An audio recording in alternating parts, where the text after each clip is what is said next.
Mathematics is the foundation of all things. If you're interested, I can teach you some arithmetic. First, hold out both your hands. We'll start with the 10 of...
The Adeptus arts are most miraculous.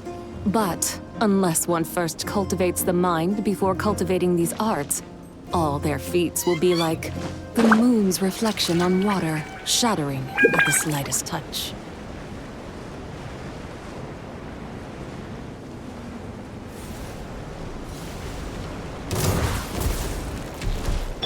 A little amuse-bouche! Without further ado, Divine Light, Shield Game!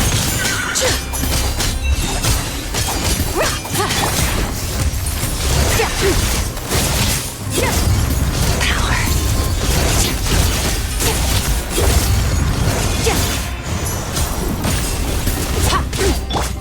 A dash of frosting! The pinnacle of excellence!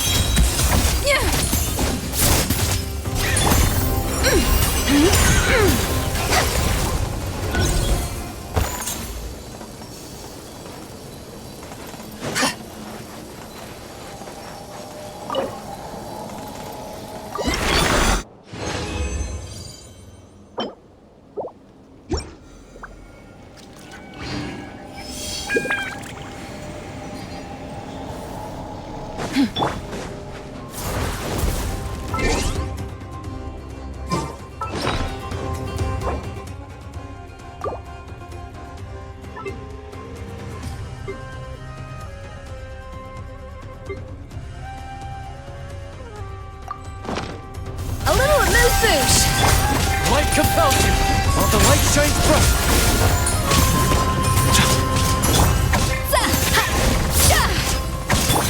Extinguish!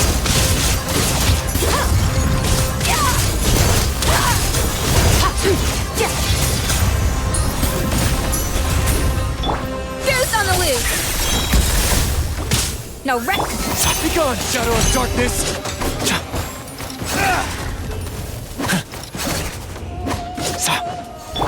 A dash of frosting! Without further ado, lofty wisdom will show us the way!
The whole world shares the bounty of the skies, the rain and clouds that grace the... A dash of frosting!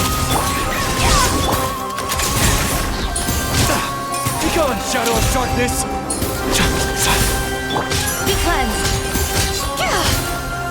Light the dust! The sky's clear, the glazed moon shines!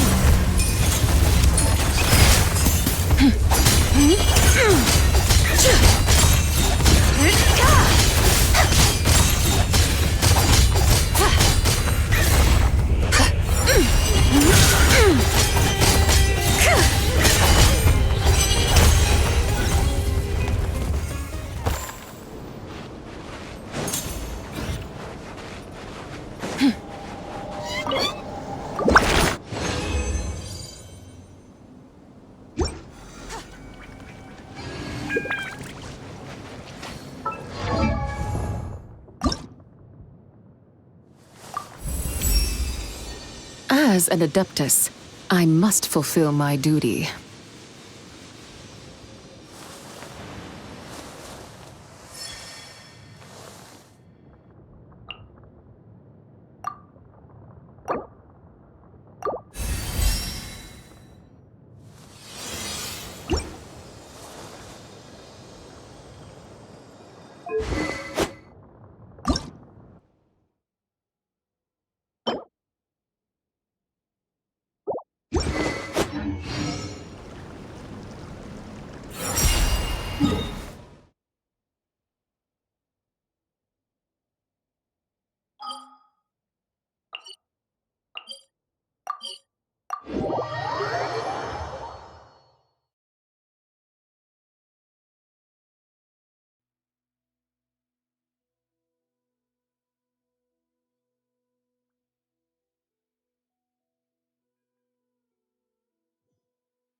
ado. Guess I'll post a commission at the Adventurers Guild.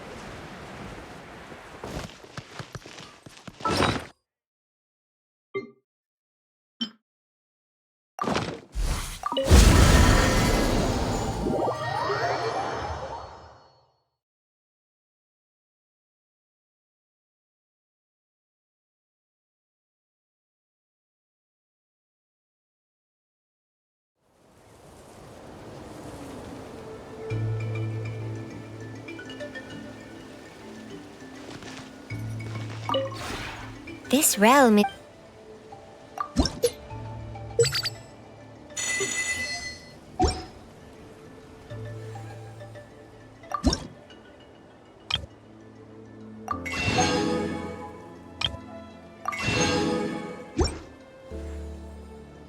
If you ever...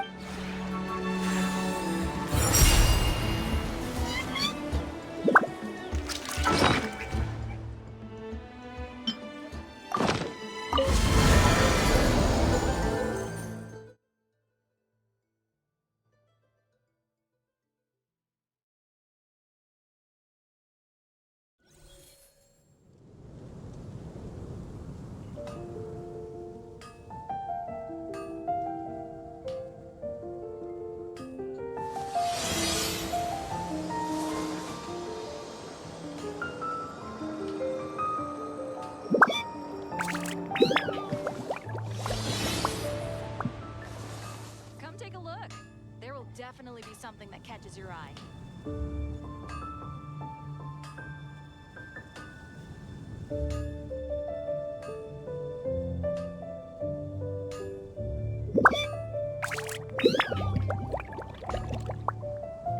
Mathematics is the foundation of all things.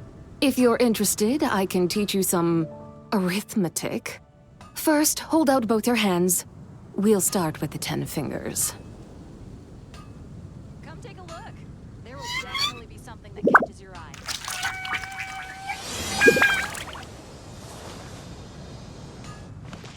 Add Astro... Thank you for completing today's commissions. Here is your reward.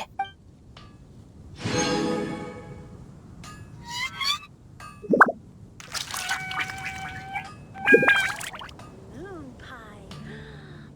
That's what I'll make tonight.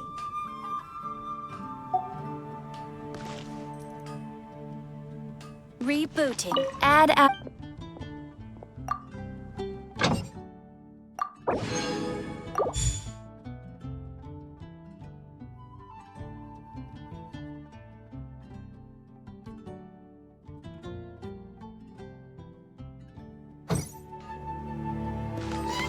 Be cleansed.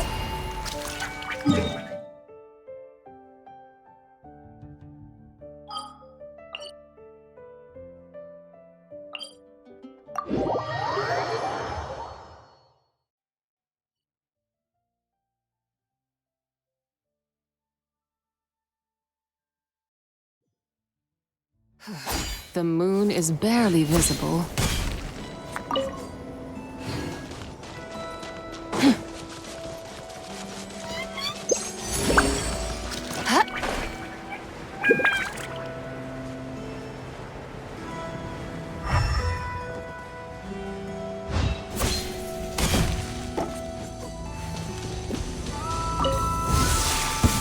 Off to the freezer.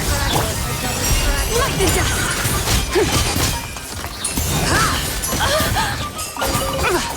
Divine light, shield them. Use some force on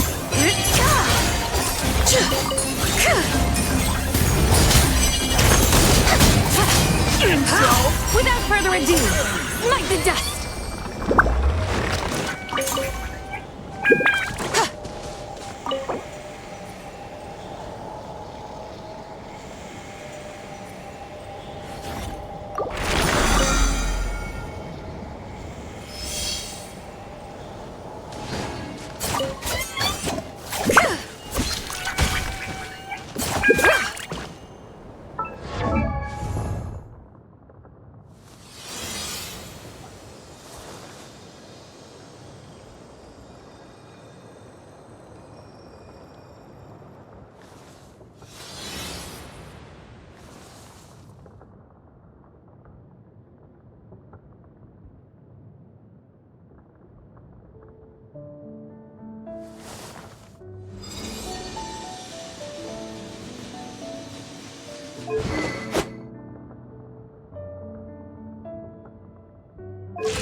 you. Call me Sonnet. You have the same power as Canon. Sonnet. So, you're the goddess of the iridescent moon? Oh, goodness. You recognize me? Well then, what's your name? Columbina. Columbina Hyposelenia. Hyposelenia. What a lovely name. Did you choose it yourself? It was a joint effort between me and my friends. Friends? You mean your friends in the heavens? Huh? Oh, sorry. You must be exhausted. I apologize. Hang in there. Let me introduce you to my older sisters. Do you mean the other two moon goddesses? Arya and Canon? Wow, you sure know a lot. Hey, does that mean that our story goes on into the future? Oh, I guess that wasn't the best question to ask. It's all right. We were prepared for that possibility. You could say we were too prepared. I can't even remember how long my sisters and I have been here by this point. When did you get here? How long has it been?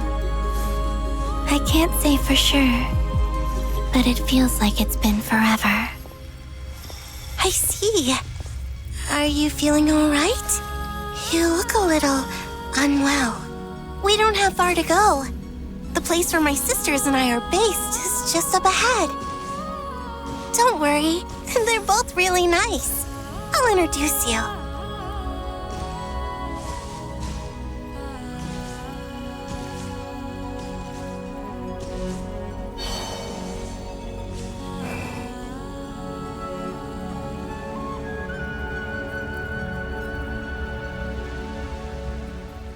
Sisters! I'm back!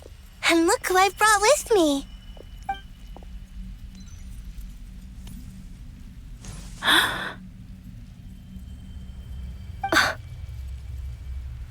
It's our lovely little sister, born in the far future. The pleasure is all mine.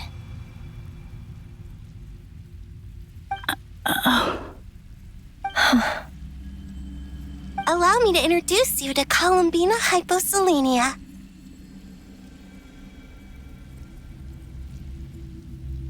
This is Arya, the goddess of the eternal moon. And this is Canon, goddess of the frost moon. Canon, don't you think Hyposelenia's power is similar to yours? Hello, Columbina. I apologize for our startled reaction just now. And please, forgive our little sister if she's been annoying you. She tends to talk a lot. It's fine. You seem shy. Don't worry, Columbina Hyposelenia. No one can hurt you here. Could you tell me where here is? Please. I must know.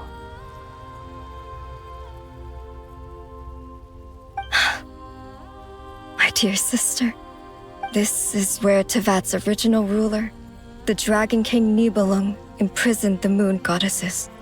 What? You're scaring her, Canon. No, I'm fine. Please, continue. Nibelung, our original master, created us in the distant past to maintain Tevat. But he left this world and traveled into the dark universe beyond, to explore worlds vaster still. Day and night, we fulfilled our duty in the heavens, until the day that the first descender arrived. The great ruler of the firmament. The heavenly principles. Is that what later generations call them? I see. But we did not reject them at first, nor did they seem to harbor ill intent towards this world. We coexisted in peace. They were like a guest in our home. Slowly, however, we came to realize that our guest had a growing desire to change and dominate the world. And you didn't stop it? No. There was an order to the rules they set up that Nibelung never taught us. We wanted to know if this order would bode good or ill for Tivat.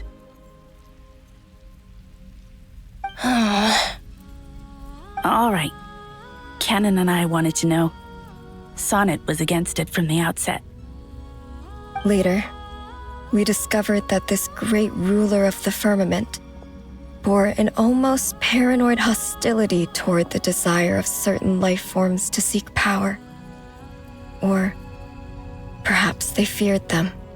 They would even cast down celestial nails as manifestations of their power, to punish the civilizations of the world below.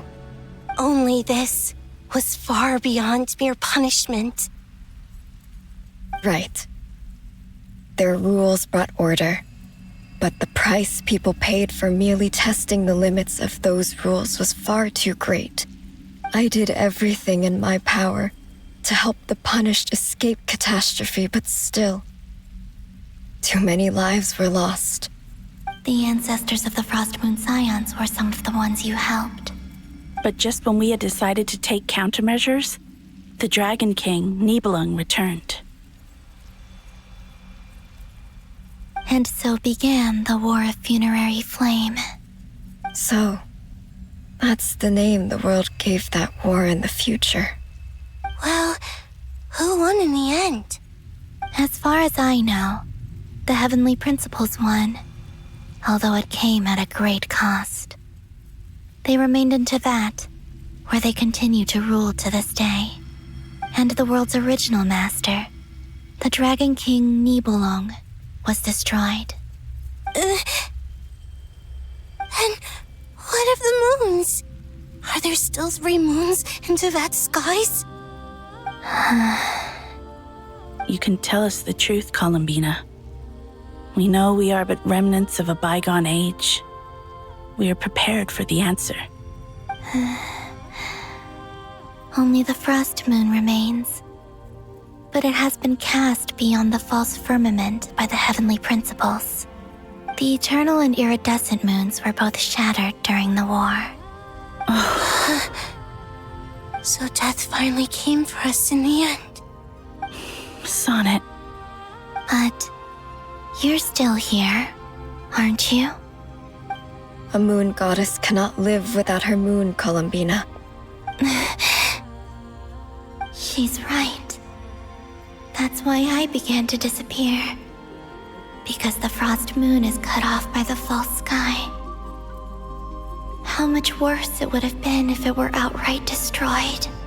Our souls may endure within this lunar palace, but if our moons are destroyed, Then we shall disappear the moment we depart from it. I'm sorry. There's no need to apologize to us, dear sister. If anything, we owe the world an apology. If only we'd decided to act sooner, rather than arguing amongst ourselves. all the more reason not to spend this time in regret and repentance. Instead, we should focus our efforts on how we might help our future sister. Sorry? Don't you see, Columbina, your story is not yet over. Is that not why you are here?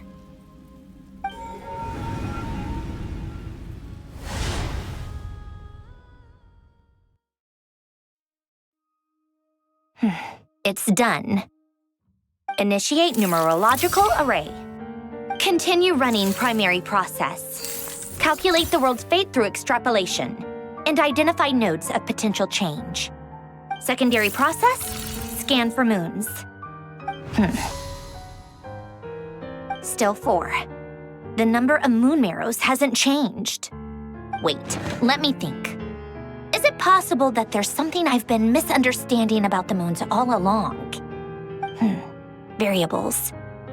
Variables in the world.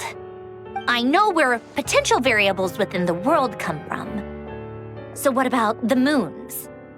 Are there any variables there? Like their life or death, for instance. What if being alive or dead makes no difference to a moon? But that's so strange. Even immortal gods can die. Why would the moons alone be? Wait! I've got it! If alive or dead is considered a variable, we might have had this wrong the whole time. No one ever said that a moon marrow equals a living moon. We just made that assumption ourselves. Initiate secondary process. Scan again. This time filtering out interfering perimeter, moon marrow. I don't care if they're natural or artificial. Get them out of my search results! Why? It says 3 moons still exist in Teyvat, even after excluding the moon marrows. But we know for a fact that 2 of them are dead. Redo the scan. Narrow the results to living moons and real moons. No, scrap that. Narrow it down to moons that have lunar authority and remain alive. Why? Why is it still 3? What is this, Columbina? Has the world lied to us? Or are you the one pulling the wool over our eyes?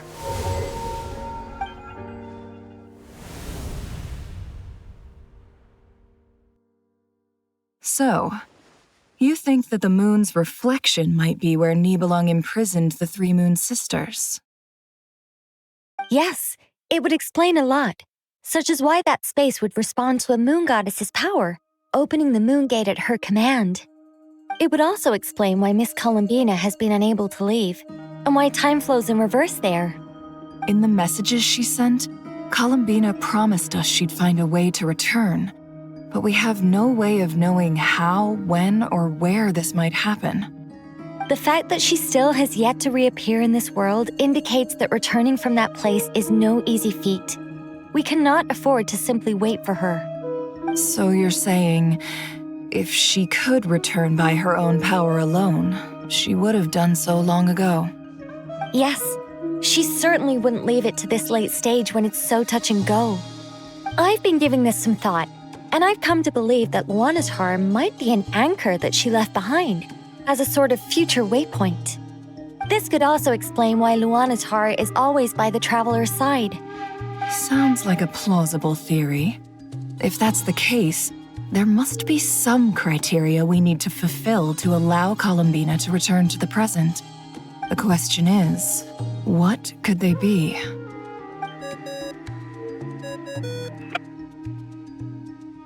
Hello? Listen up! This is extremely important!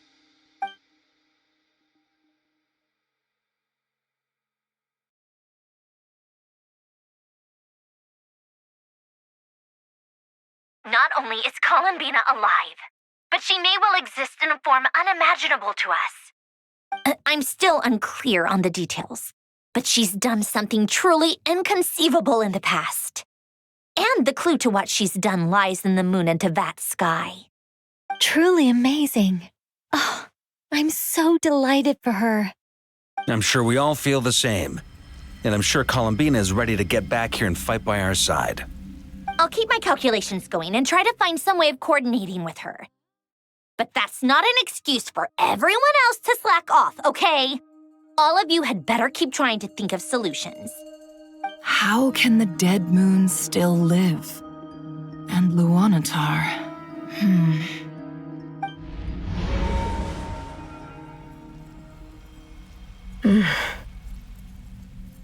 It's hard to believe that's what will happen in the distant future.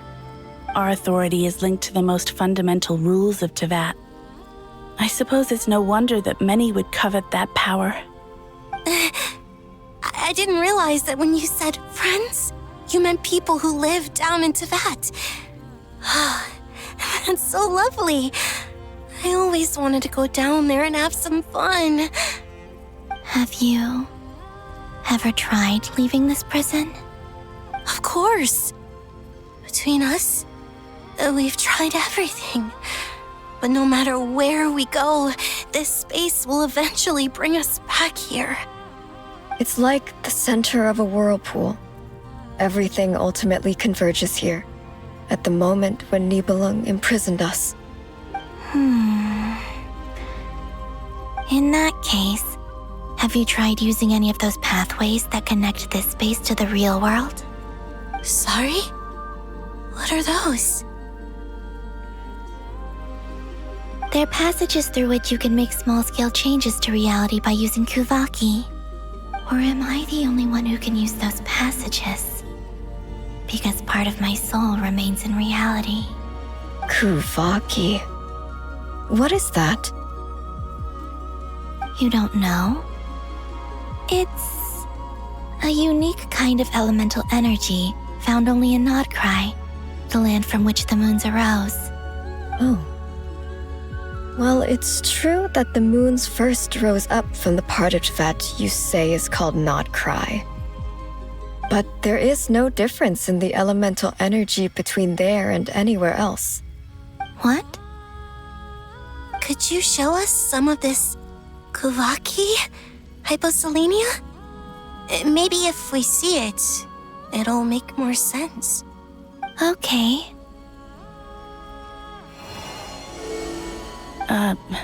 Isn't that just your power? What? But it's everywhere in Nodkrai. In the air, in the land. Even the creatures who live there have adapted to its influence. How curious. This Kuvaki certainly did not exist anywhere in the world before we were imprisoned. Let alone influence living creatures. So, how exactly does it affect them anyway? Can they float in the air like us? This is so strange. Why would their reality differ so much from mine? Columbina, you're looking for more than just a way out of here, aren't you? Yes. If I am to help my friends, I will need tri-lunar authority on par with that of our foe. You mean... you'll need our power? This sounds extremely risky. The three moons' powers are not mutually compatible. Concentrating them into one goddess will be a very painful process. And if anything goes wrong, it could tear you to pieces. I know. But I'm willing to take that risk. Even so, let's say we successfully transfer our authority to you. How will you take it outside this prison? Nibelung constructed this realm specifically to prevent us from using our powers to interfere in his war. No moon goddess can leave this place alive. What if I don't leave alive?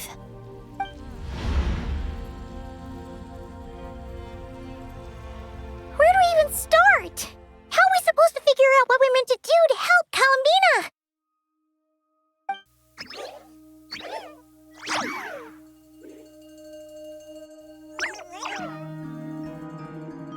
Columbina, what do you need from us? If she really got to the beginning of time in there, how do you think she'd leave us a message?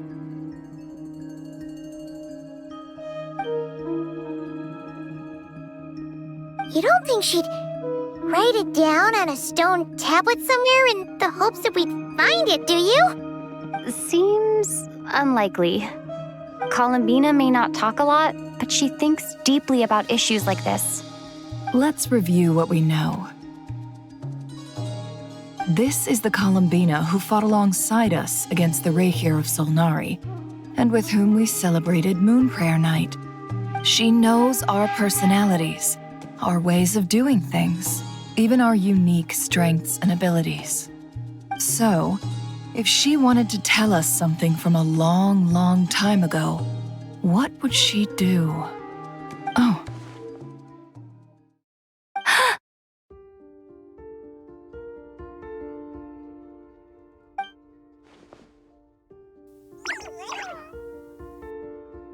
Traveler, you once said that those golden ripples also appeared when Luanatar was born. What if Columbina left Luanatar here, not just as an anchor to the real world, but for some other purpose. If she is part of Columbina, and Columbina knows that I can see past events through her. Oh yeah! Like when you peeked into Rarer's past through his heart! Nefer, wait. If you're right about this, and you can really see past events through Luanmatar, your eyes, they'll... Oh, I know. Looking at Rerir's past in Conria was already enough of a strain on my eyes. Looking this far back into the past, it'll surely blind me. But it's our only chance. This is the only way. Boss. We spoke about this once, a long time ago. Do you remember what I said, Yehoda? The day I lose my sight, the Curatorium of Secrets will be yours to run. But... What's wrong? I'd be overjoyed if I were you. This day's come a lot earlier than either of us expected. I need to know you'll honor our agreement, Yehoda. Promise me. Yes, Boss Neff. I promise. Are you sure you don't want some time to think this through? What is there to think through? I should have gone blind after our battle with Rerir. Frankly, it's almost criminal that I got away with it for this long. Then at least let me take some precautions on your behalf. And if you really do lose your sight, I'll visit your office every day and make sure you're well looked after. Oh, please, anything but that. I was actually ready to go through with this. Are you trying to scare me into backing out? As if I could ever scare you. I'll assume you're just joking to calm your nerves. All right, enough chit-chat. Let's do this.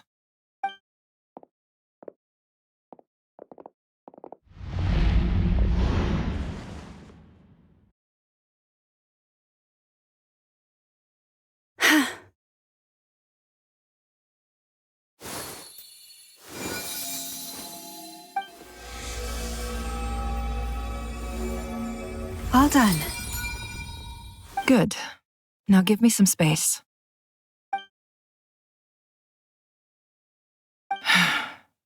Come on then, little one. Show me what happened in the past.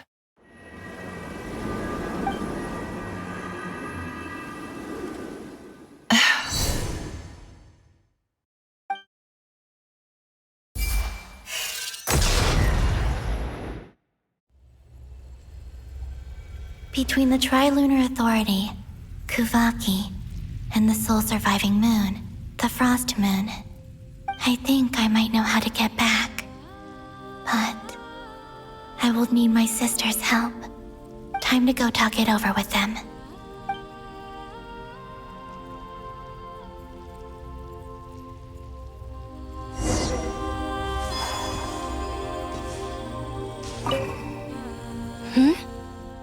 Have you decided what to do?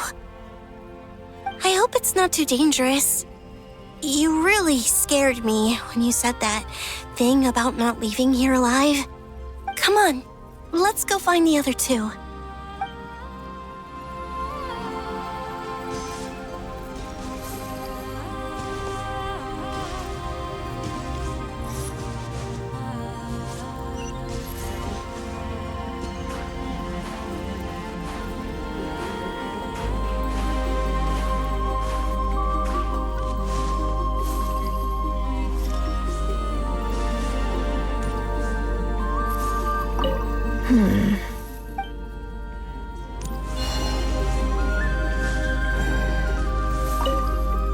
It seems you have reached a decision. I'm all ears. What do you propose?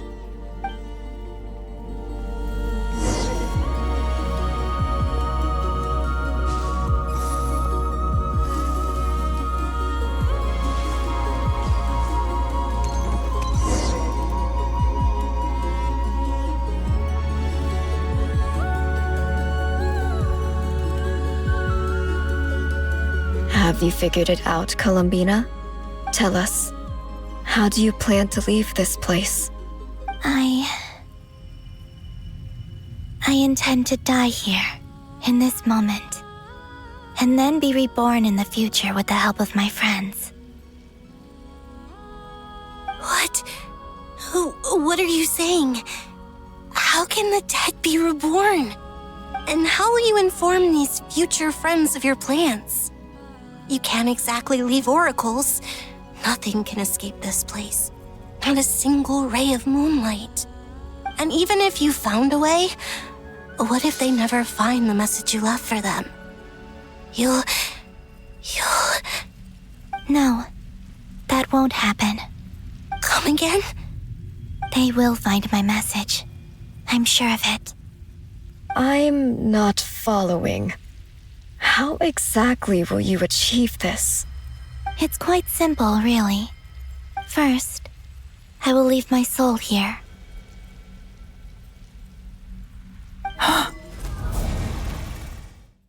I see it. Your soul? You mean your divinity? Yes. I once left a portion of my soul in the future. One so small that this prison barely noticed anything. In this very moment, she can resonate with my soul across time. When the time comes, I believe that she can serve as an anchor to pull my soul from here back to the future reality. Just as gravity connects the world to the moon. Exactly. In the future, where I came from, the moon has been cast beyond the false sky, but I can still feel that it is there. In a similar way, I can feel a connection to the soul fragment I left behind even now. My friends can use it to detect my presence. But how do you just leave your soul here?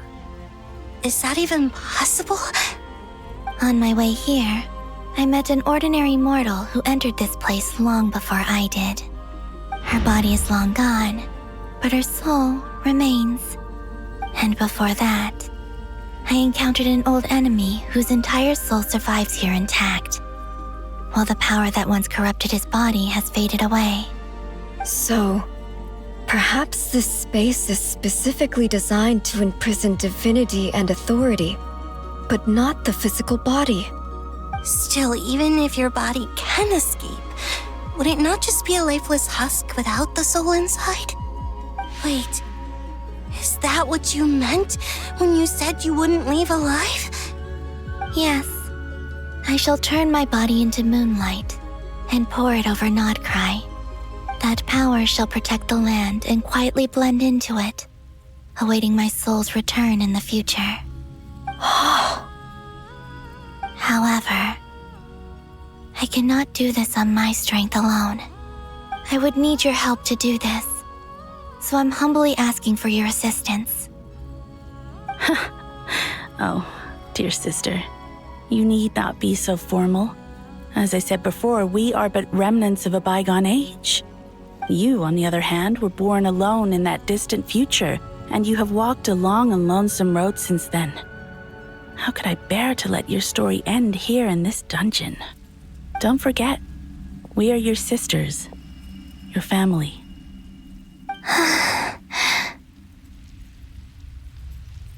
Arya's right. Actually, I've always wanted a little sister. Can you imagine how it's been for me? Getting nagged by two older sisters all the time. Now, I finally get to be the big sis. And not just that, but I get to help you return to your world, too. How could I say no to that? Sonnet. Canon?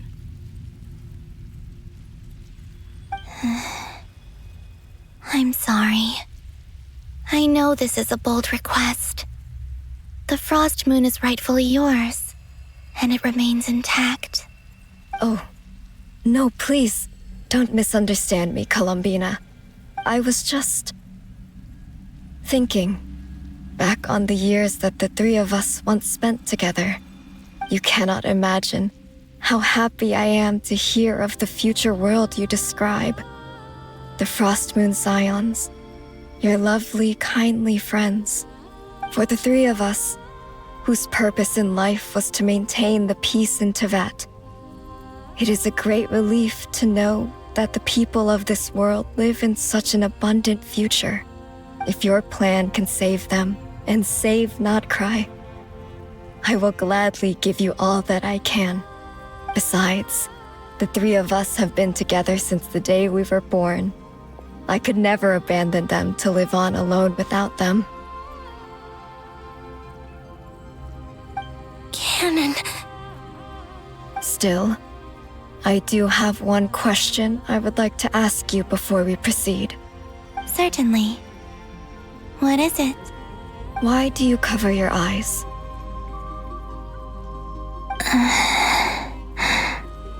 Yeah, I was curious about that too. But it seemed personal, so I didn't want to intrude.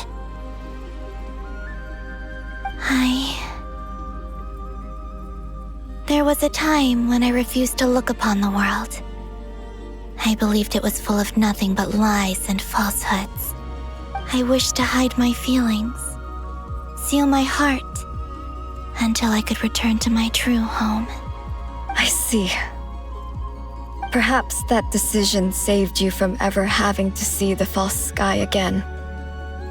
But at the same time, you likely missed out on many true and precious things, like the smiles on your friends' faces.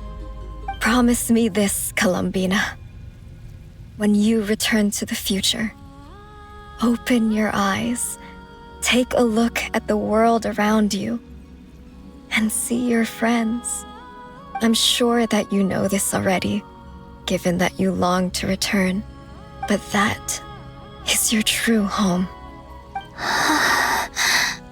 Give me your hand, Columbina. Arya, Sonnet, you too. Okay. All right.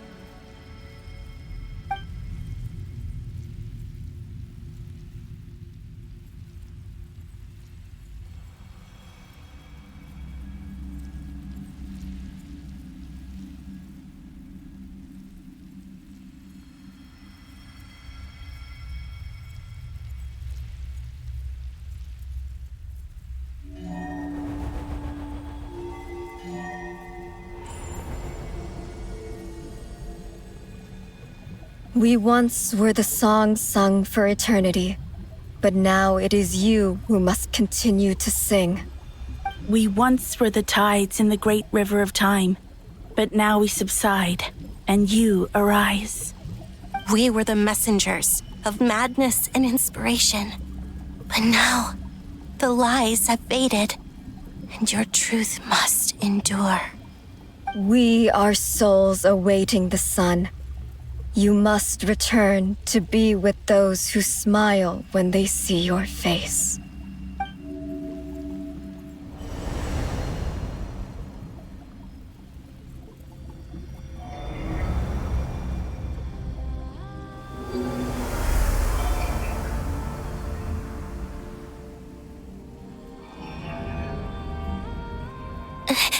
Is it done? Yes. We have transferred the authority over all 3 moons to Columbina Hyposelenia. From this moment on, she is the Tri-Lune Goddess, the one and only moon goddess of this world.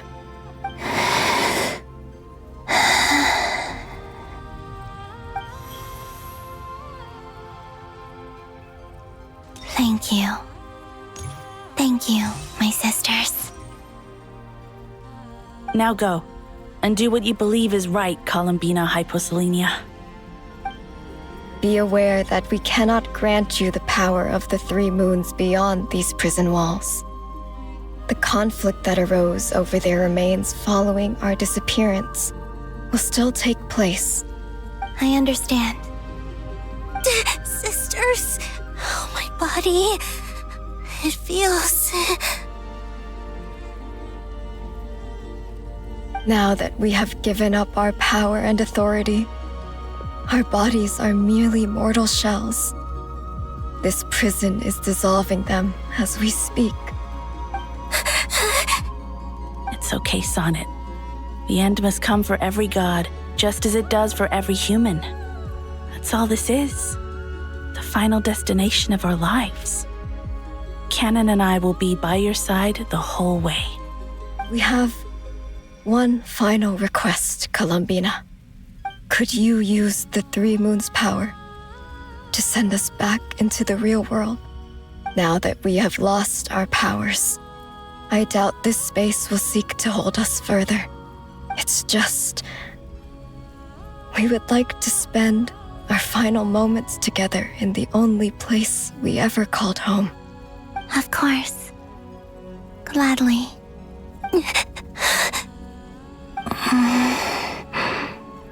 Sonnet. Yes? Don't... I wish I could tell her not to give in to the abyss. Not to be afraid. But is this really what I should say at this moment? Don't forget. I'm so glad to have a big sister like you.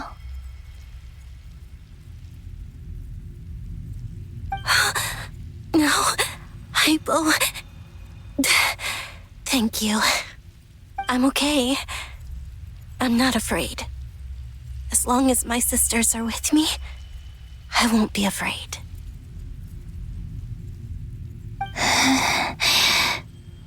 It looks like this is goodbye, sisters.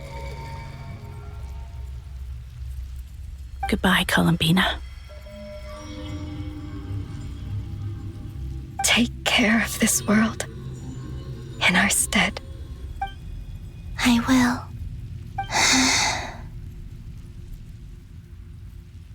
And now, it's time for me to bid farewell to my body, too.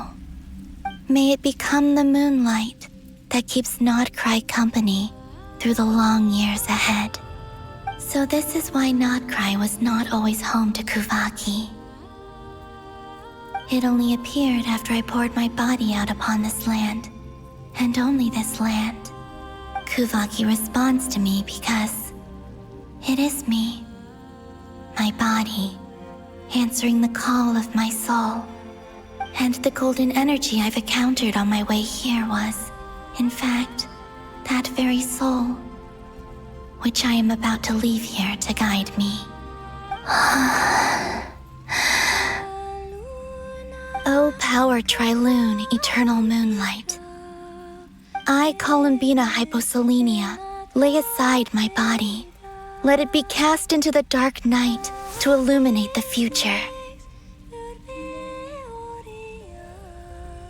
May it be a companion to all who dwell beneath the moon.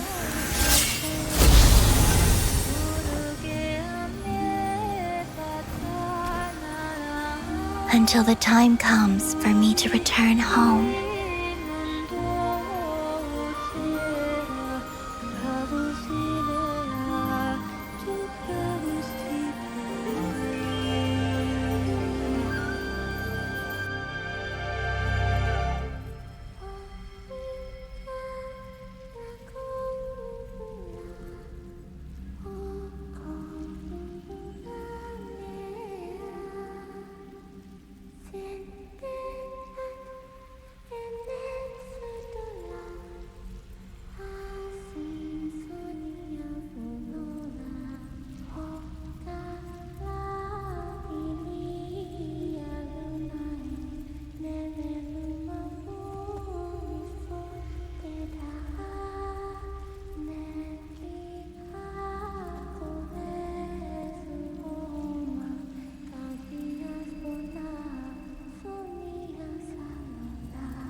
That was crazy! Were we even allowed to see that? Is anyone? Can you still see? How many fingers am I holding up? I see 2 fingers, and a look of sheer terror on your face. Truly astounding, Miss Nefer. Your eyes have glimpsed the very ends of the world, and yet they remain as sharp as ever. Or is the credit for this miracle due to Miss Lauma? It seems that even time itself is no match for your medical skills. Surely you jest, Mr. Flins. I suspect we have Columbina to thank. She must have realized the immense toll that the ritual would take and purposely set aside some of her power in the past to protect Nefer's eyes when this moment arrived. There is always a great price to pay for witnessing the truth, but it seems that this time, Columbina has shouldered that burden on our behalf. She chose the perfect method of getting a message to us. Though her eyes were always shut, she was clearly so perceptive. She knows us well. She knew exactly how we would think and what we would try. Despite being separated by time and space, we're seeing the same possibilities and seizing the same opportunities. We still don't even know if she's okay right now. But as long as there's a chance we can do something, we'll fight to make it happen. We'll get you back somehow, Columbina.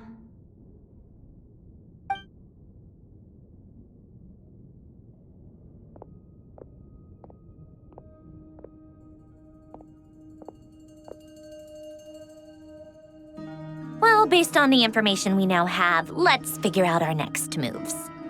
Thanks to these gentlemen, we have a much clearer picture of the situation with Dottore. The civilian population has been moved to safety, so we no longer need to hold back. Miss Androne, how are the calculations going? So far, so good. I'll keep seeing how far I can push the system, though. Can't have Hatman being powered down for nothing. There's still a long road ahead. Where should we begin?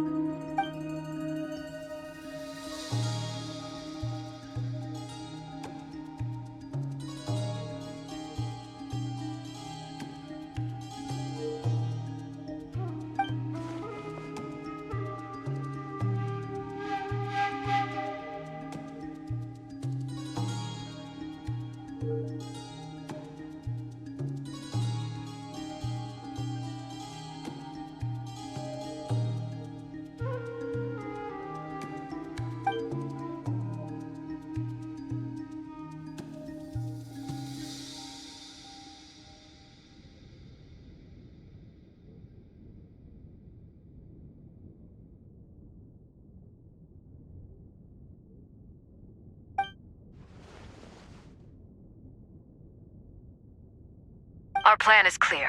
Time is short, so let's get moving. There's just never enough time, is there? Time is the bane of my existence. Ugh. Anyway, I'm gonna get back to work. All right, we'll do our part too. Yeah.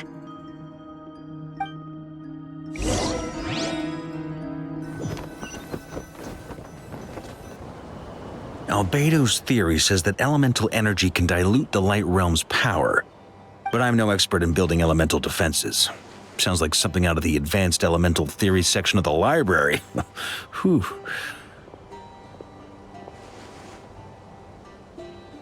You seem quite troubled. Well, yeah. I mean, who doesn't get a little flustered when they're completely out of their depth? You were the very picture of confidence back when you approached the Hexen Circle. Yeah, I could have been faking it through that whole meeting for all you know. Who's to say I'm not just a ball of nerves in a charming and gregarious package? Oh gosh, really? I'm so sorry, I had no idea. Well, you're all the braver for it. Still, I was much more in my comfort zone than I am here. At least in Mondstadt, you can cry for help from a cliff top and actually stand a chance of summoning Barbados himself. Things have never looked bleaker than they do now. If we don't pull this off, Tevat's doomed, isn't it? Oh, you think so? Actually, yes. Yes, it probably is. It's a shame. Don't put too much pressure on yourself. Tevat has faced annihilation many times in the past, but it also gave us you, didn't it? Hey, don't give me that. It's not like I'm anyone special. I disagree. Every human born in this world is special. We angels have always believed that. In that case, this humble human being has a big favor to ask of you. I thought you might say that. I'm sure Alice, in her great wisdom, sent you here precisely to help us in this difficult time, yes? Well, that has less to do with her wisdom and more to do with my power. Of course, of course. Well, the thing is, these elemental defenses we're about to build, I don't think it's a question of if they'll fail, but when. Durin's findings from his patrols make it clear that Dottore is constantly expanding his territory. First it was his lab, then the design bureau, and now this. It's not realistic to completely stop him encroaching on the rest of Nagrai. Rather, our goal should be to stall him for as long as possible. If Miss Sandroni's calculations are correct, well, they're the closest thing to certainty we have in this situation, so let's assume they are. Anyway, her calculations suggest that our best hope for victory lies in Miss Columbina's return. It's up to us to slow Dottore's advance and buy time for her to make a return. Are you asking me to help you with building the defenses? No. I'd like you to prepare for what comes next. When he eventually reaches us, we will have to fight him. You were an angel once and a mage now. I'm asking you to lend us your protection. Oh. Can I take it that you're triggering the terms you fought for during our three-way talks? Well, technically those terms were about protecting Mondstadt. But if you're happy to agree to the change in location, then yes, let's do that. You're cashing in on this much sooner than I'd imagined. Well, yeah. The way things are going, I might not get another chance. Very well. The mages have heard the knight's plea, and we will respond. To tell the truth, Alice and I had already discussed how we might help you all, so I didn't come empty-handed. I always like to be prepared.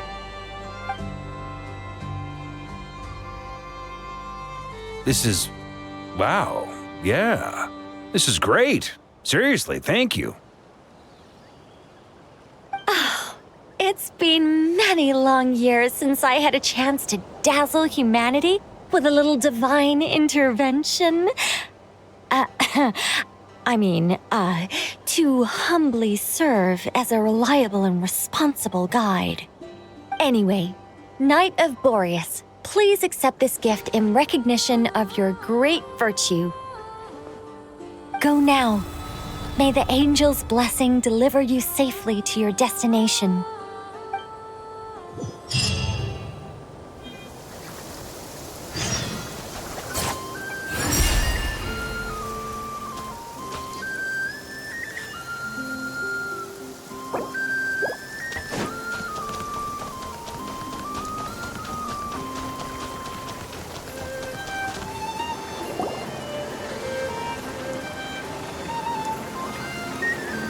You're here. Sandrone! How are things going? Glad you asked. You two are about to become the first people to lay eyes upon my masterpiece. Or should that be the first person and the first, specter? Hey! Whatever. Come, feast your eyes on this. Wow! We've never seen something like this before! This meter displays the progress of my formula. Currently, it's still making the most important connections. Once it's finished running, I'll deliver it right to your side. And then, we can finally bring Columbina back. What do you mean, deliver it? Can't you just tell us over the Dodo communication device? It'll just be some numbers, right? You're such a greenhorn. This isn't the kind of formula you solve in math class. It's a highly complex algorithm capable of constructing a framework of rules. Whatever. We'll be here all day if I start trying to explain it. All you need to know is the formula must be completed before we can bring Columbina back. I'll share the data with you. Nicole's agreed to let me use her information channel, so we just need to use the Dodo communication device like so. And... there. Now you can check in on my progress. Wow! Look at that! You're amazing, Zandrone. About time you recognized my genius. Took you long enough. Anyway, that's all for me. You should check on the others if you have time. Make sure we don't have any weak links in the chain. That might sound harsh to you, but close supervision is a common practice in the Fatui. Not looking to catch anyone out.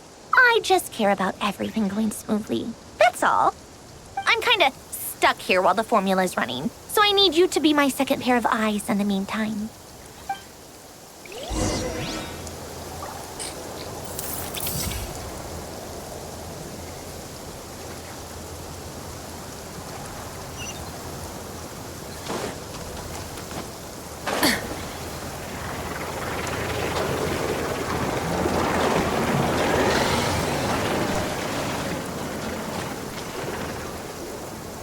Thankfully, Miss Nicole has come to our aid. Nasha Town is now looking very well defended. Golden Flame. Yes, that's Nicole's power, all right. Based on the latest message from Grandmaster Varka, it sounds like they've reached an agreement. The situation should be more stable with her assistance. Everyone will have at least some degree of protection. Albedo! Durin! Hello there, you two. Are you well rested? That's good to hear. As per the plan, Albedo and I will be in charge of Nasha Town. As Dottoro's energy field expands, it's creeping ever closer in that direction. But we will do our best to hold our position. We fought side by side many times before, and always with great success. I believe this time will be no different. So don't worry about us. Focus on fighting Dottore. As Dottoro's energy field expands, it's creeping ever closer. We fought side by side many times. I believe this time...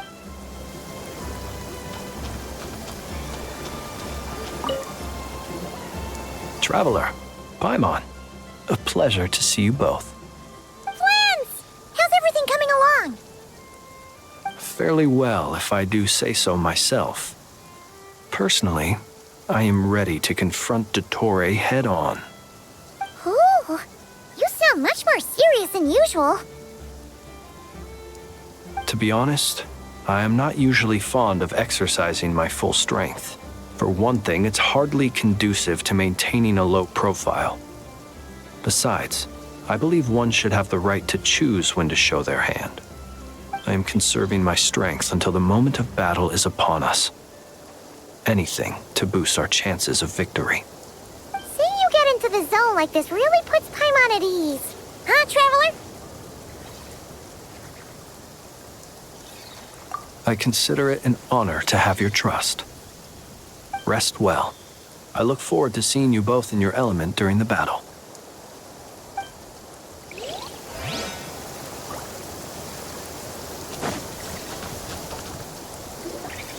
Yes, Miss Moonchanter? What are you staring at? You always address me in the strangest ways. Lady Moonchanter 1 minute, Miss Moonchanter the next. Yes, and? Are either of those incorrect? Not as such. It's just that I simply call you Nefer nowadays. Uh-huh. That's my name. What's your point? The point is I don't add any honorifics or titles. Meaning what? That maybe we're on friendlier terms now than we used to be. Is that how you see it? And I thought I was the one with eye damage. Never! Wilma! Paimon, Traveler. Just swinging by to check in on you. How are things going? Did you manage to get some rest? Don't worry about me. I won't slow us down. And I give my all to ensure our victory. Ah, yes. Allow me to give you two a quick checkup. All done. You're both in good shape. You're welcome. You'll have your work cut out for you in this battle against Dottore, so make sure to get some rest in first. Paimon will keep an eye on her. Don't you worry. I'm glad to hear it. Take good care of yourself, too, Paimon. Sure thing.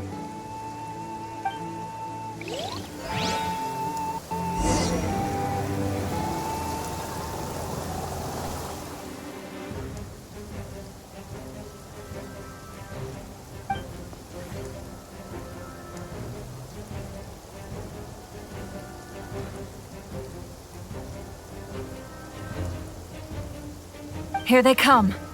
That's quite a horde. As we expected. Get ready, everyone. Take your positions and prepare to engage. Let's begin. I'm at the ready.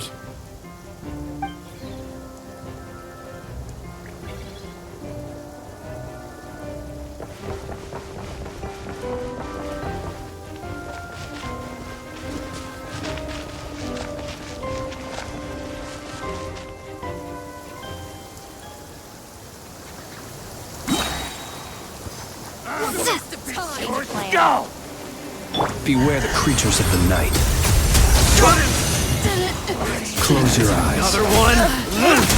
Five. Observe. Do you fear the dark? Water jet!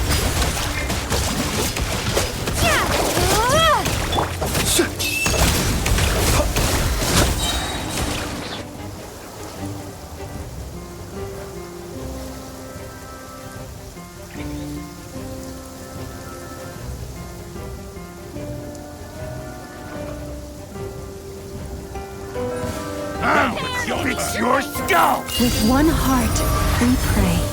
You poor love. Time for the good one! It all adds up. These creatures cannot stand against us. Oh, fighting to...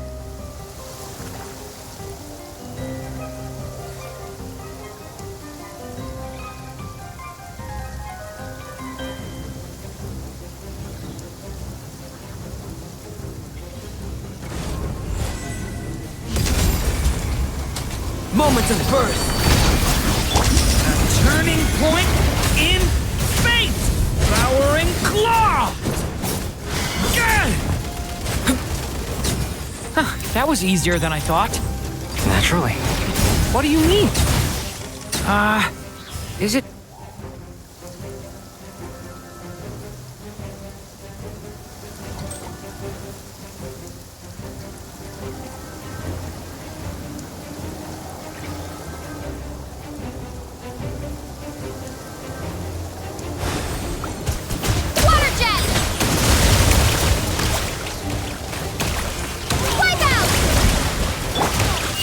Frost moon of old.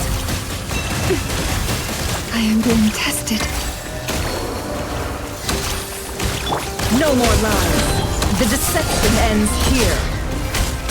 People have always used fire to drive away wild beasts. Wouldn't a lantern work just as well? You read my mind, my dear friend. I was just about to say that. All right then, dear friend. Bring the light.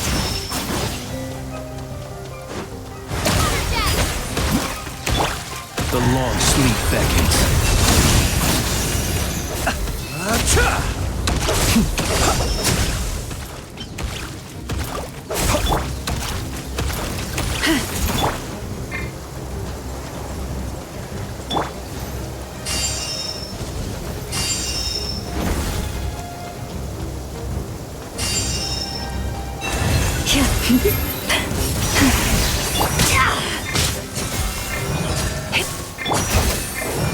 Be silent. Close your eyes.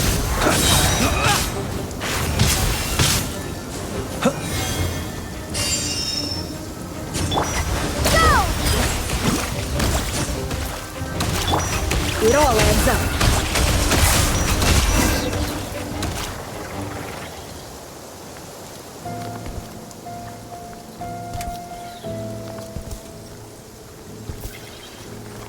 You're looking well.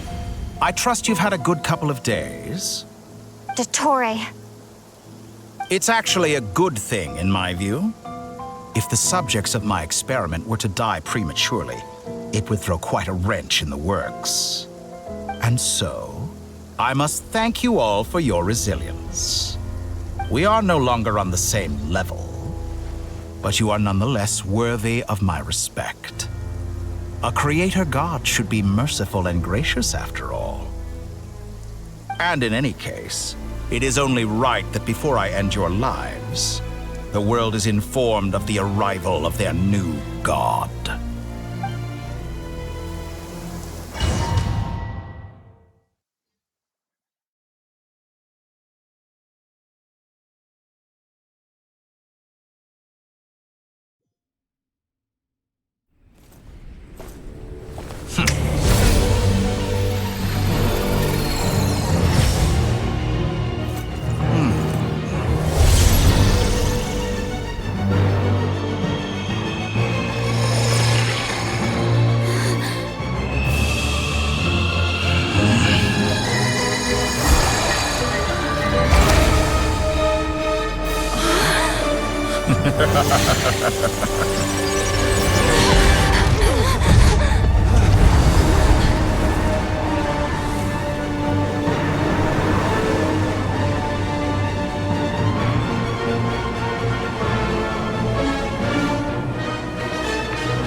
The experiment begins.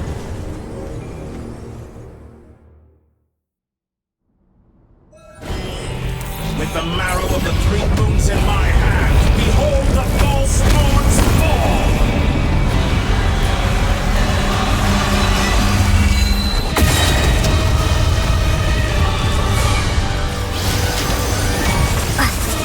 Bombs away!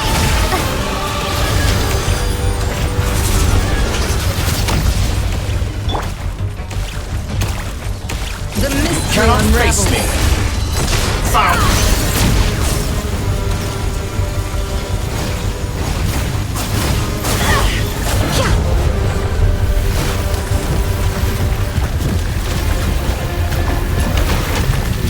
Can't hide the truth.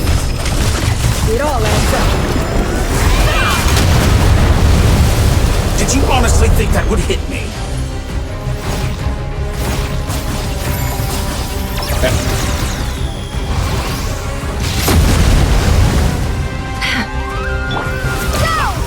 First, like an ant in my paw. Oh, I've been moved inside another space, and it's sealed off. Looking at the structure of it, it seems like Dottore intends to trap us here. There's no exit. Our endurance is about to be put to the test.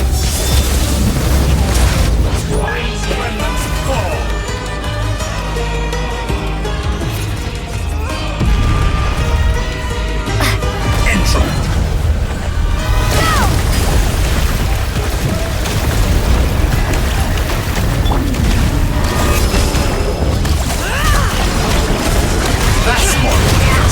Some results of power. You cannot face me. Found.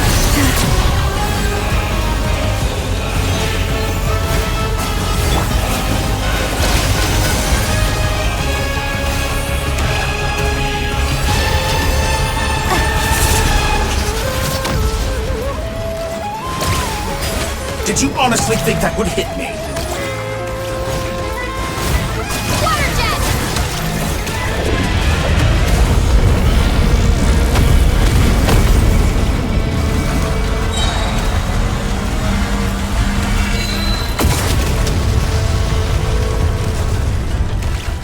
Cannot face me. Wipe out! Found. Entropy bends to No more luck. Forest, protect us. Stay your hand. How dull. Tell me, where will you try scurrying off to next? Agree. Looks like Dottore has opted for a divide and conquer strategy. But we will not allow him to triumph. Now, I shall pray for our victory.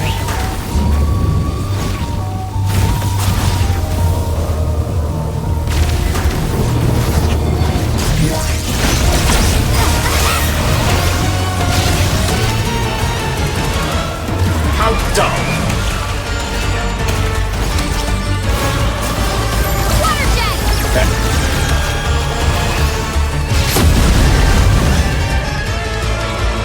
Entropy bends to me!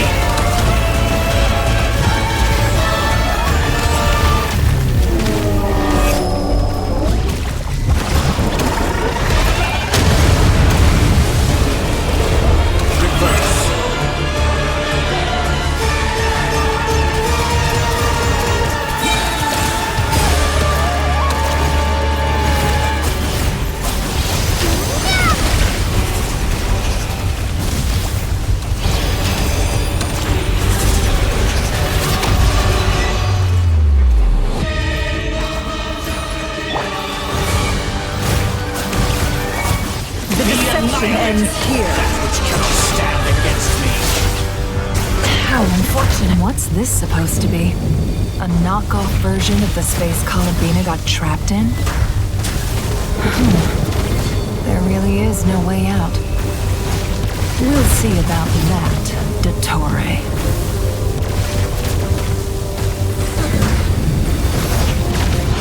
Enter my apologies. I had not intended to take your teammates from you.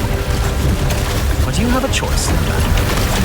Obey, and I can release them. An excellent deal, if you ask me. Won't you consider that?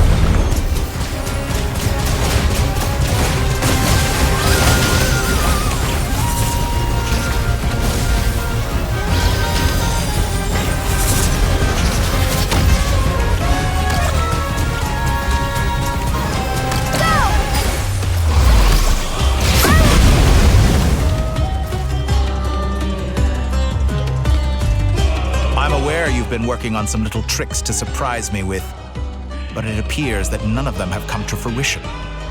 My guess would be that you're trying to bring Columbina back. But then, where is Sandrone? Or are you trying to buy time for her? I always found their friendship to be a curious phenomenon. Two highly incongruent personalities, and yet they share a deep connection. Speaking of Columbina, I once saw her as like a younger sister. We got along quite amicably while she was with the Fatui. But then one day she suddenly decided she would refuse to take part in any further experiments. To this day, I truly don't understand what I could have done to upset her so much. It's such a pity. I could have had a sister, a family. But alas, she grew to dislike me. You're not fit to be family to her. That I can't deny. So many people, all obsessed with playing out the same tired old dramas. This world is rotten to the core. And then there's you. You had every opportunity to reach the right conclusion. The thought of killing you off like this? But I maintain that I approached you in good faith, so I will offer you another chance. Will you work with me? You have until I count to 10 to make your choice. 1, 2, 3. Not in a million years.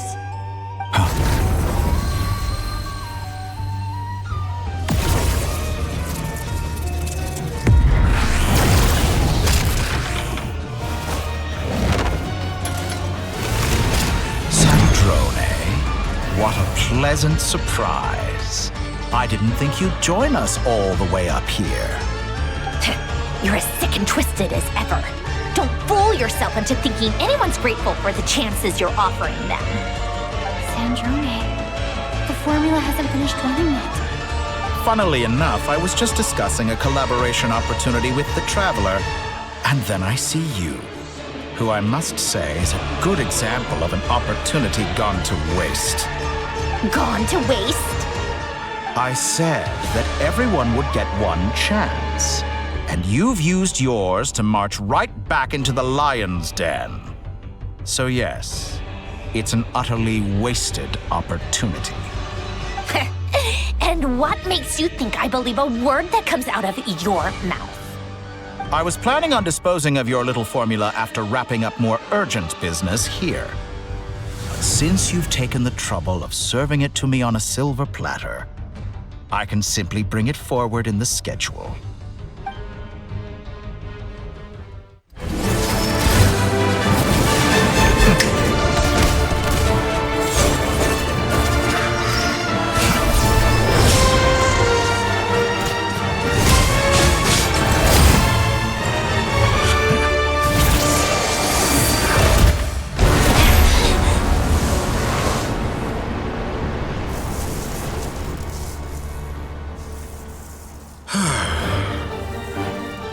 Is this your life's work?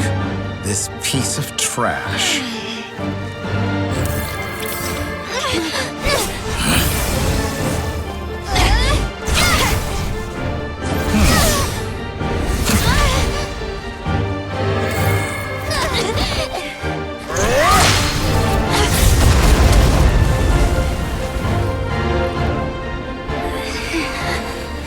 Your formula runs too slowly, Sandrone. You put your hope for success on others instead of fighting dirty. That is why you have failed. Now, whom should I slay first? Any volunteers? No one? How nice of you to leave the decision to me.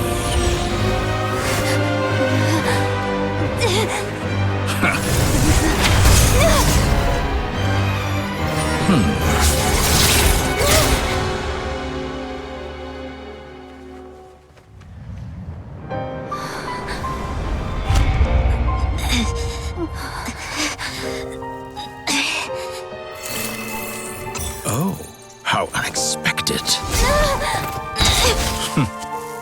Sandrone, any last words for me, comrade?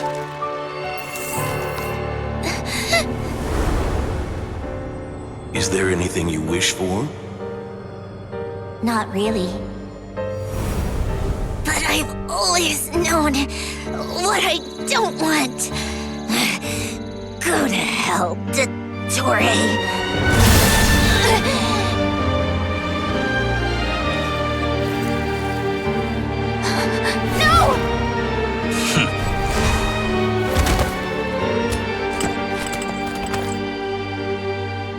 And now, you have failed.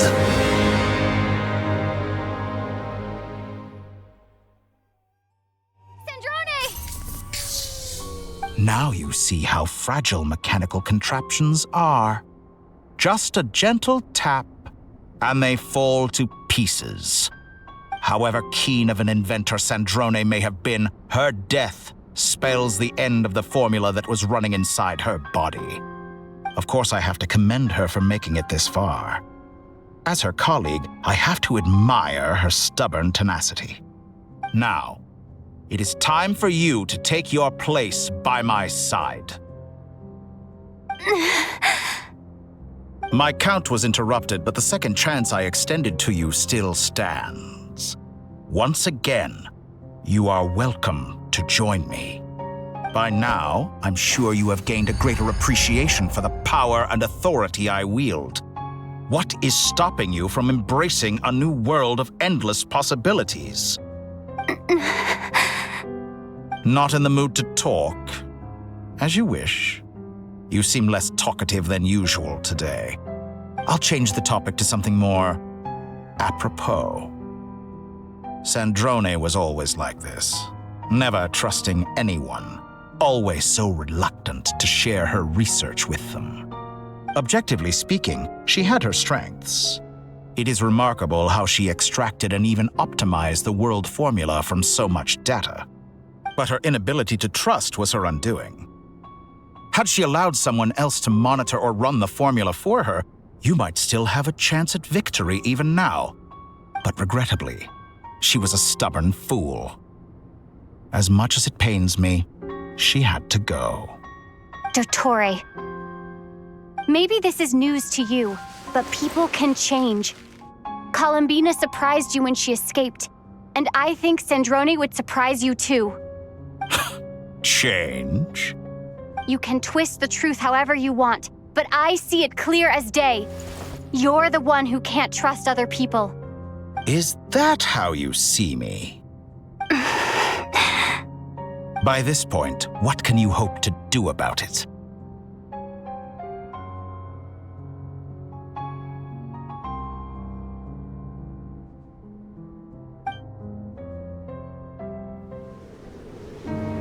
It is pointless to fight on. You've already lost.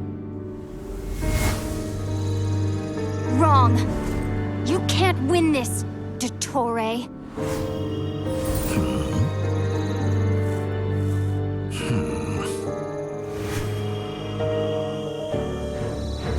What?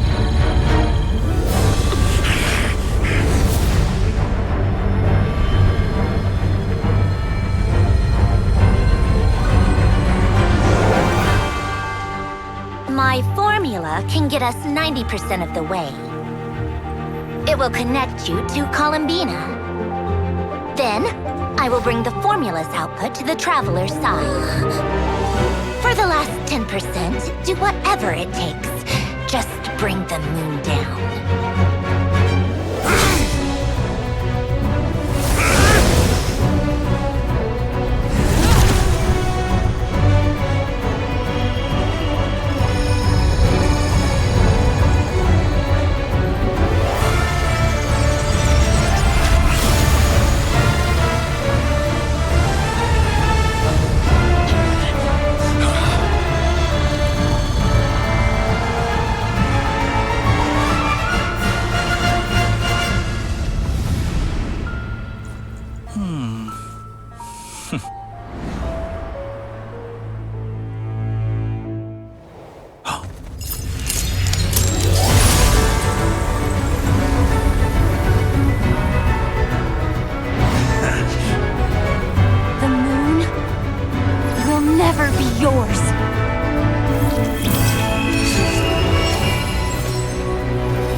I turn my body into moonlight and pour it over Nodcry. My soul I leave here to inform my future friends. Lastly, I will hide the Trilune Authority within the Frost Moon. And when my body, soul, and authority are reunited, finally...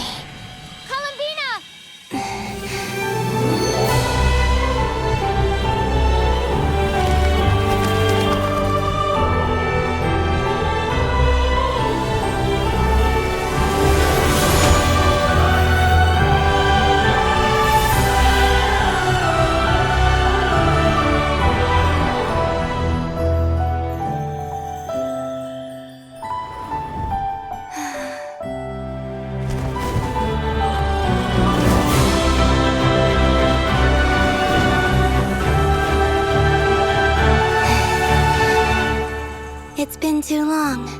I'm back.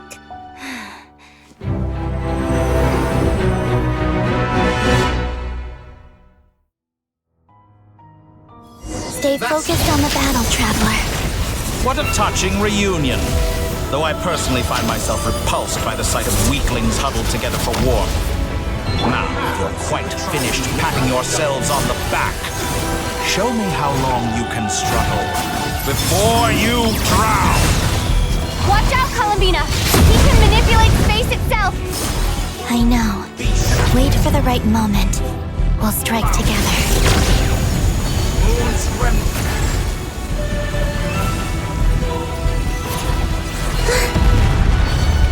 Did you honestly...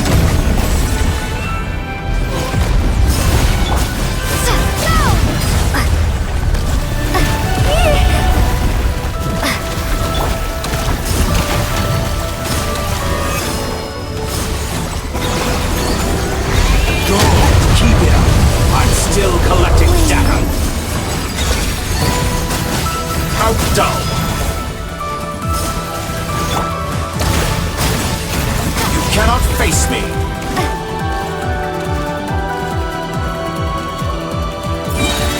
Enough! First, like an ant in my palm.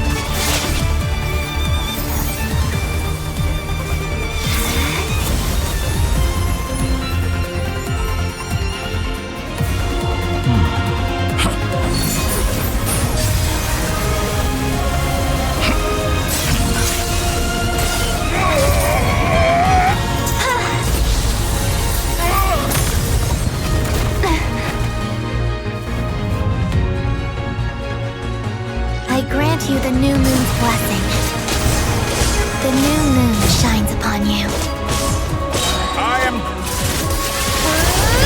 It's over, Dottore!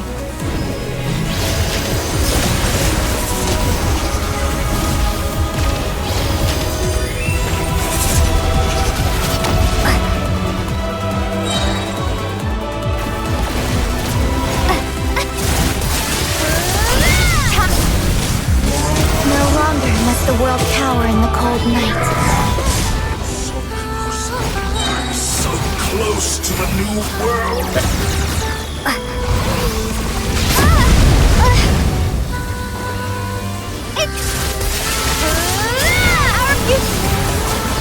Let the moonlight dispel the darkness.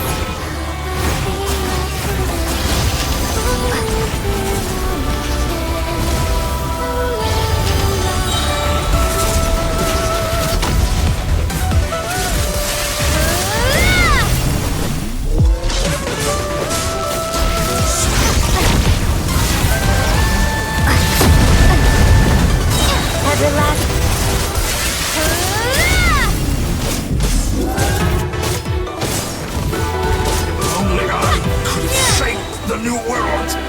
Only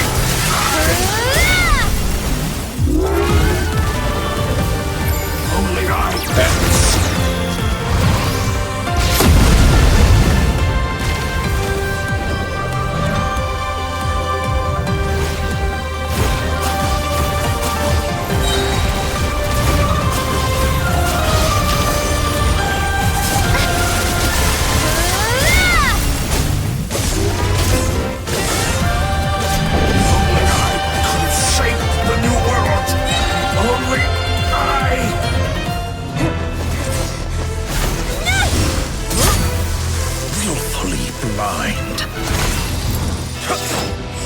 How can you be so satisfied with your fate?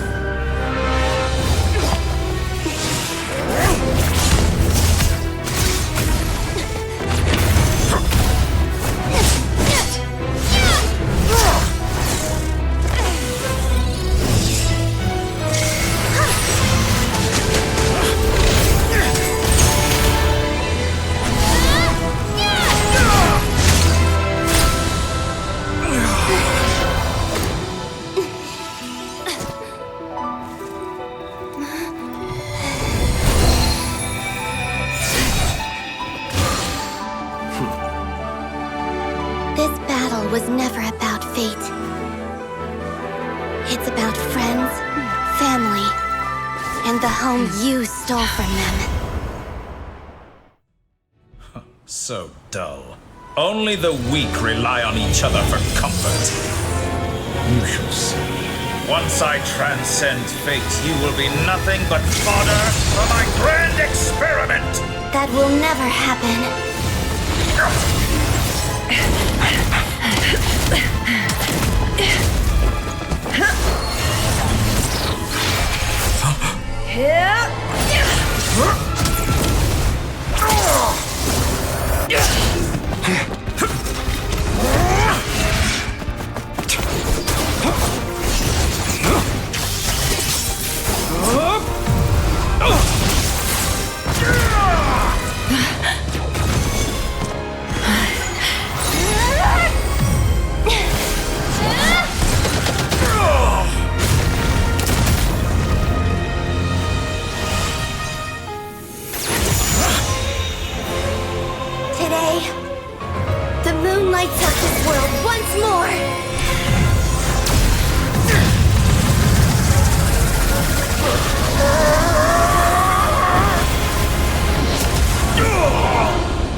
No. This world is our home.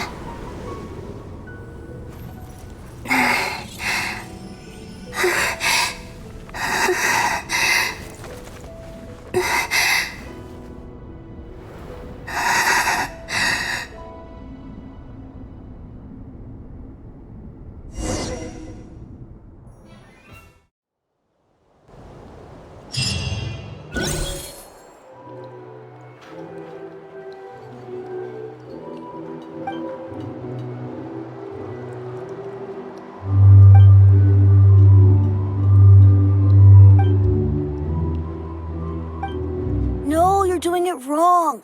The moon looks like this now. What are you drawing, children? The new moon, Mom!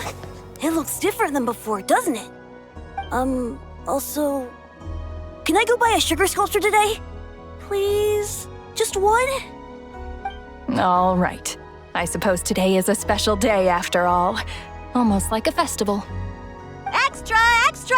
Get the latest Nasha Express here! Post-disaster report! Nasha Town reborn beneath a new moon! The voyage begins today! The future looks bright thanks to the League. Want a copy?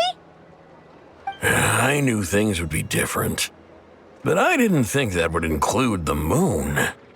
They say a new moon goddess has been born. A new moon goddess? Who's saying that? The Frost Moon Scions? I guess so. I'm not too clued up on the details. As far as I'm concerned, the moon's still in the sky and it's business as usual. Hey, since we've come all this way, shall we grab ourselves a free meal while we're here? Are you a convert now? Or are you just here for the free lunch? Oh, come on, what does it matter? After everything we've all just been through? That smells good. All right, that's it. I'm hungry. Time to eat. Come on! We gotta get there early, or there won't be any good spots left! Shh, keep it down. This is a residential area. What if people are still sleeping?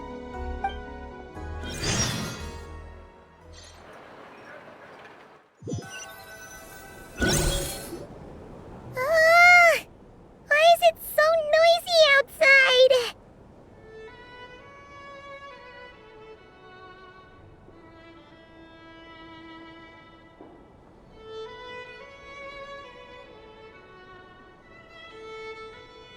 It's okay. Paimon was pretty much awake anyway. It's been so long since we last had a chance to relax, huh? Feels like time is moving slower than usual. What about you? Did you rest well? Still winding down from everything that's happened? Or are you wondering how our friends are doing? Or is it about what Dotori said to you?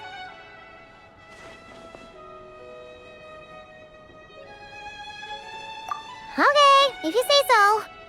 But don't push yourself, alright? Let Paimon know if you need to talk. What we just went through was a lot. It's totally normal if you need some time to get back in your groove. Luanatar disappeared after Columbina came back. Apparently, she was part of Columbina's soul or something. Still, Paimon kind of misses Luanatar somehow. But anyway, you did great. So did Paimon. We all worked our butts off to contain this disaster, and in the end, we made it. So, chin up, Traveler. You should be proud of yourself. Hey! Don't poke fun. You should be glad that Paimon's growing as a person. Paimon didn't think you'd mention it. You have no idea how anxious Paimon was. She was worried sick about you. Well, if you really want to show Paimon you're sorry, you're gonna need to make it up to her. You better be ready to splash out on a lavish meal.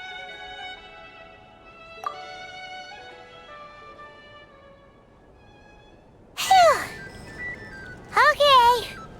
Paimon's full now.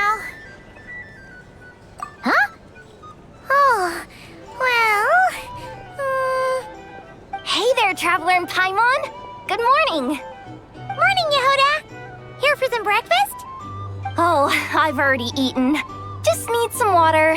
I was mostly worried you might forget what day it was today. So, I came over to remind you. Careful there, Paimon. Too much food will make you drowsy. Don't let anyone catch you hiding at the back and nodding off during the league meeting. You should probably be saying that to Aino. She's the baby of the group, if anyone.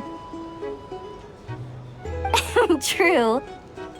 You know, I'm surprised that all these competing groups are actually coming together to try to solve things together. Definitely a first for Nodcry. Well, nothing like a region-wide calamity to bring people together. After that, surely even the most self-interested people have to realize that going it alone isn't worth the risk, right? Try telling Boss Neff that. She's not exactly convinced that people are gonna get with the program. Really? But if she's so pessimistic about it, why'd she agree to be the Curatorium's representative in the league? Probably 'cause even though unity sounds like a pretty far-fetched idea, the benefits it would bring make it worth a shot. I think things will work out, though. I swear, Nodcry feels like one big family now with everything that's happened. More than it used to, anyway. Paimon's with you on that one. And it seems like plenty of other people agree, too. Just listen to the bustling streets. All right. Everyone's been rebuilding these last 2 weeks, and the evacuees have been coming back in droves. Life's slowly returning back to normal. Which means my workload's probably gonna shoot back up. Were you about to head out? There's still some time before the ceremony begins, you know. Yeah, we were gonna take a stroll around the square and say hi to some friends first. Sounds good. See you later then.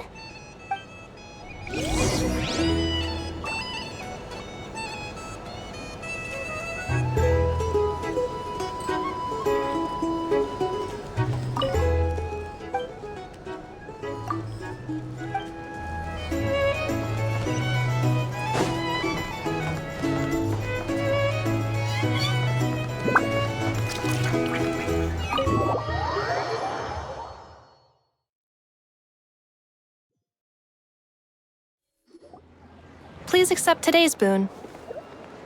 Have a nice day. Are Paimon's eyes deceiving her? Or is that Inefa handing out food for the Frost Moon Scions? Hello there. Would you like a feast of the moon along with some snacks of the day? So, what's new, Inefa? It was only a few days ago when we last saw you, but it looks like you've joined the Frost Moon Scions in that time. And Aino too? What are you talking about, Paimon? We're just here to help. Duh. In the wake of the disaster, it's all hands on deck. We responded to Lama's request for support. At times like these, the smallest good deed can inspire others and help them through the hard days ahead. And we're using eggs and heating tubes to make that a reality, in true Kromkake Crab Shop style! Inefa! Did you hear that? The Traveler said I did good. The Traveler! That's because it's true, I know. Proposal.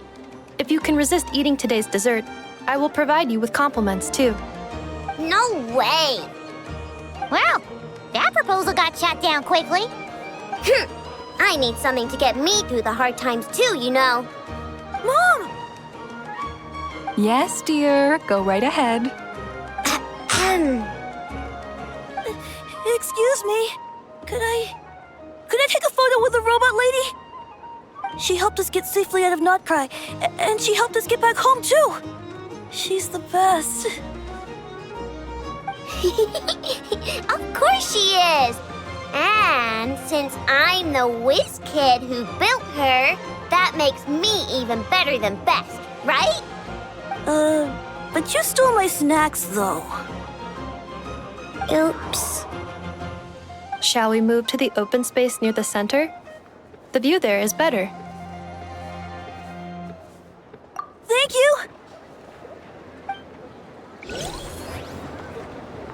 Aren't you the better pick for this job, Flint? You underestimate yourself yet again, Master Ilua.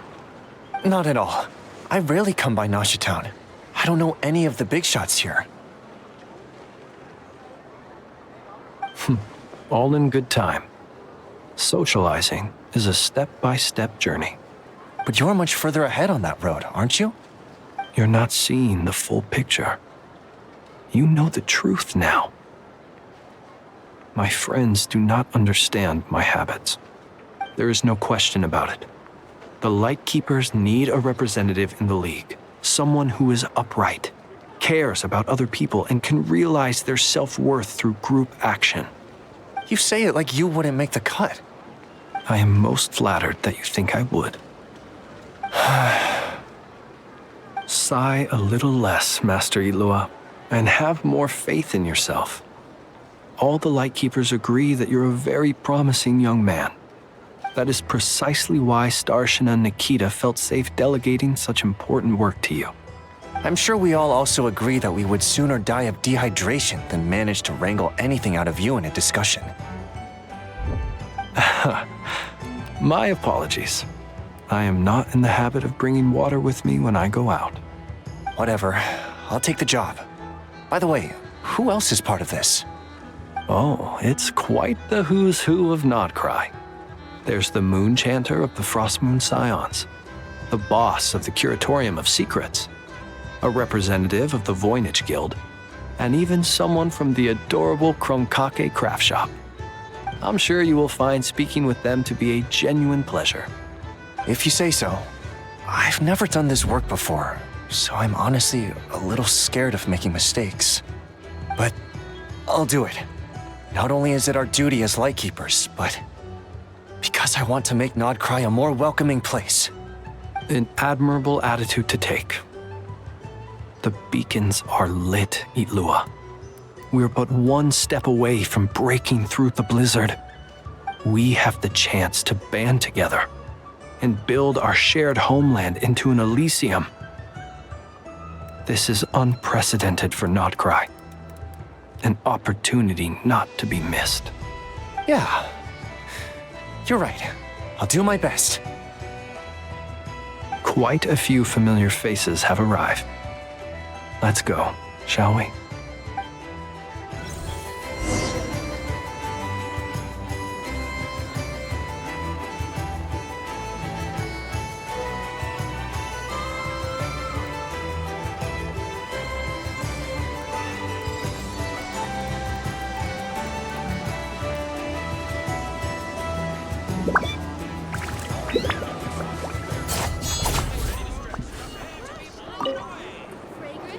You look so cool when you fly, Miss Robot, and when you use your spear, too!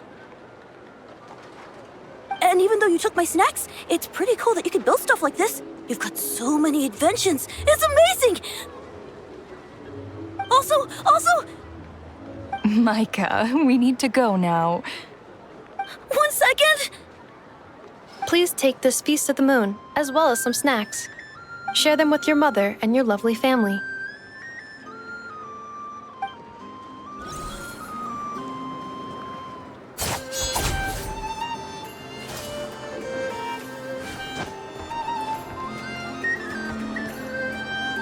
Be cleansed.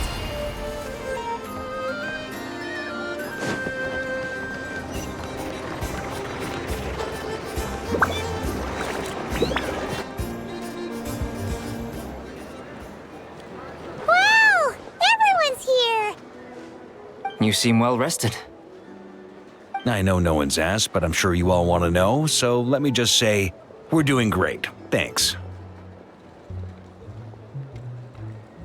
Well, great, but not perfect. Starting to lose my mind from boredom. Can't drink a drop of alcohol while I'm waiting for my wounds to heal. I'm sure you had a sneaky swig or two. Wait, how'd you find out? I'm sure you must be missing Mondstadt after all these years away, Grandmaster. Yeah, you could say that again. Every time I get news from Mondstadt, it makes me want to go back and see the place for myself. Honestly, once things are wrapped up here, I think it'll be time to head back home. Hey, looks like someone's taking the stage. Can everyone see okay? Anyone need a boost? I'll just listen from the back. It's fine. You're taking this pretty seriously, huh, Durin? Well, it's not every day that I get the chance to see how people speak in official settings. Soak it up like a sponge. I'll make sure you get a chance to practice for yourself later down the line. Actually, I know just the thing. You can debrief the Knights of Favonius for me. Mr. Varka, are you forgetting that I'm not a Knight of Favonius? I can knight you. Any particular title you'd like? Is he joking? I really can't tell. You'll have to figure this one out for yourself. It'll be a good learning experience. It is my honor to host the opening ceremony for the League, and to have this opportunity to speak to you all in my capacity as Voynich Guild representative. Could this person also have been pushed onto the big stage by the real big shots? Guess I'm not the only one then. We come here today, having weathered the trials and hardships of yesterday, and having learned from them the importance of unity and cooperation. All right, here we go. Uh-oh, looks like Aino's off in Dreamland already. Wait, Boss is looking kinda drowsy too. What's up with her? Come on, get this speech over with already. Nodcry is our home, the land we rely on for survival. And as we chart a course for the future, may we persevere through the storms ahead as we sail towards a new era of prosperity, freedom, and hope.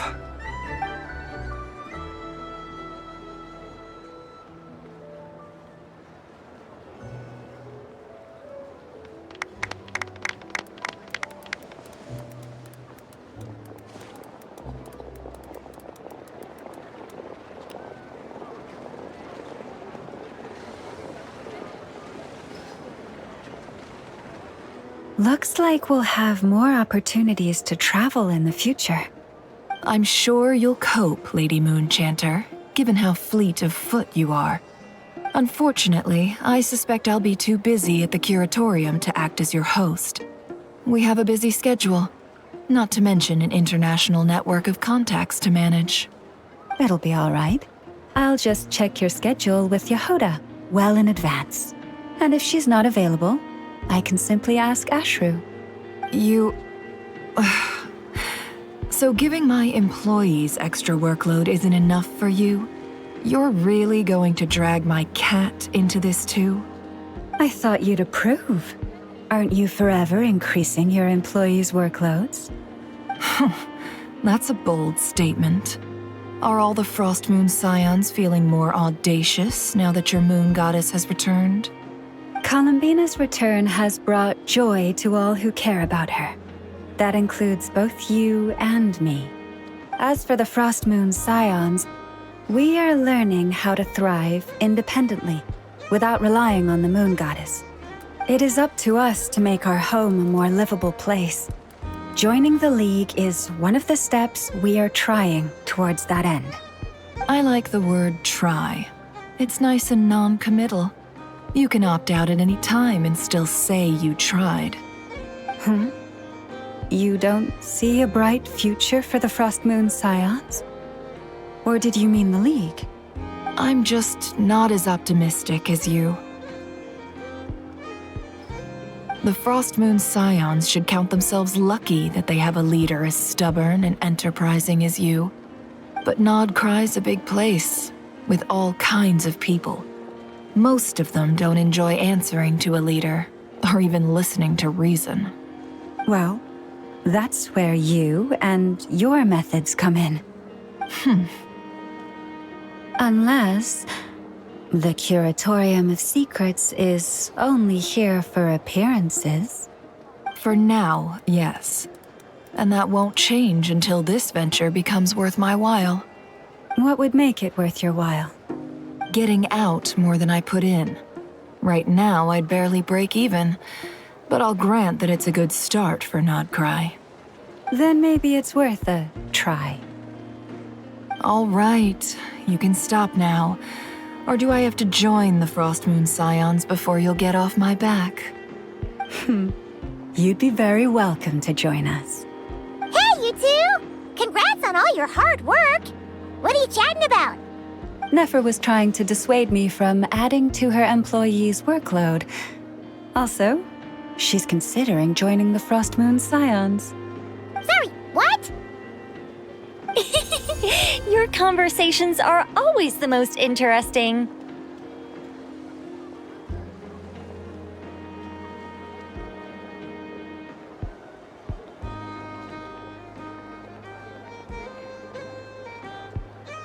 Would you two care to join me for some tea before heading to your next destination?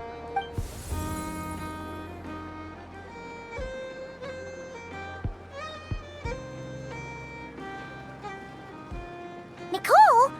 Wait, where are you? Aren't you gonna show up today? Sadly not. I'm otherwise occupied right now. I'm sorry, Paimon. I can hear how disappointed you are. If it's any consolation, let me say that how things appear on the surface is a far cry from what they are at their core. Perhaps you'll feel better if you focus on the fact you have a special line of communication with the great mage herself. Okay? Has something happened? No, or not yet, anyway. Well, that's not ominous at all.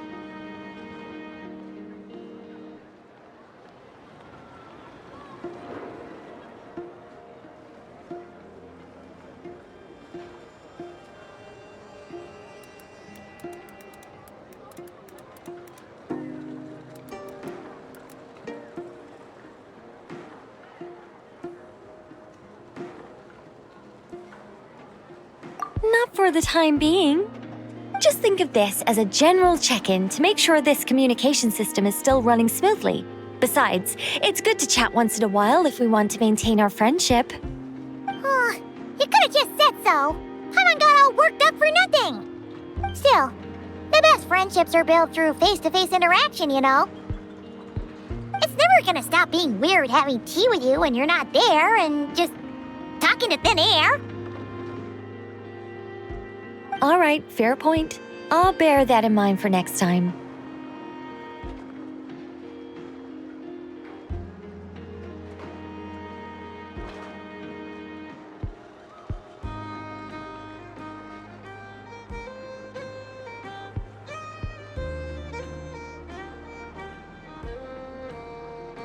Yeah.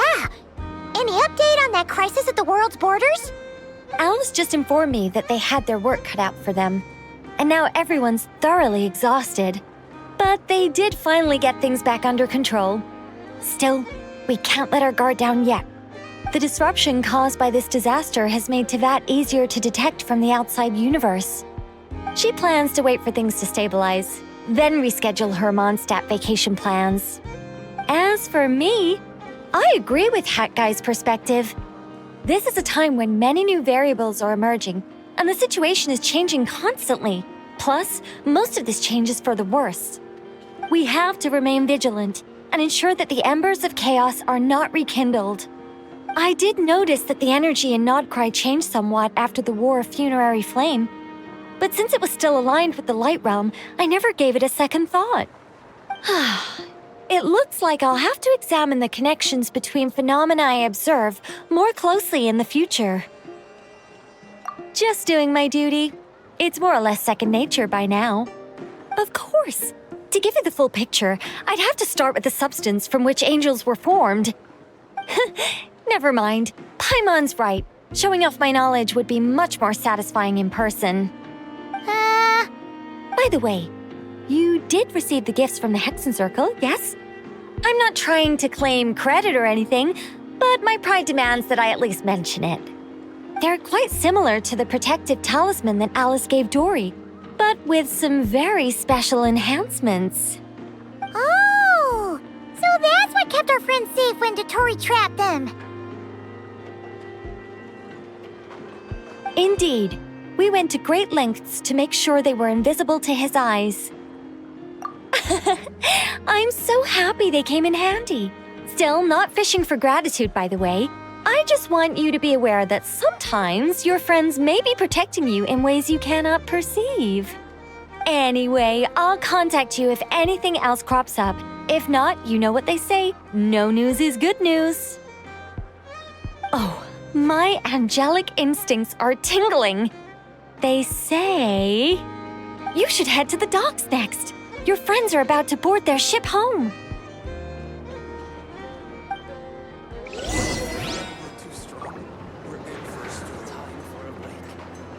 This place looks perfect.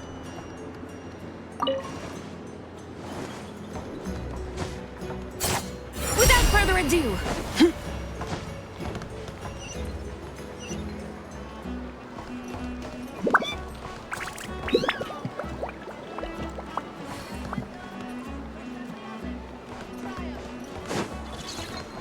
Guess it never hurts to try a bit harder.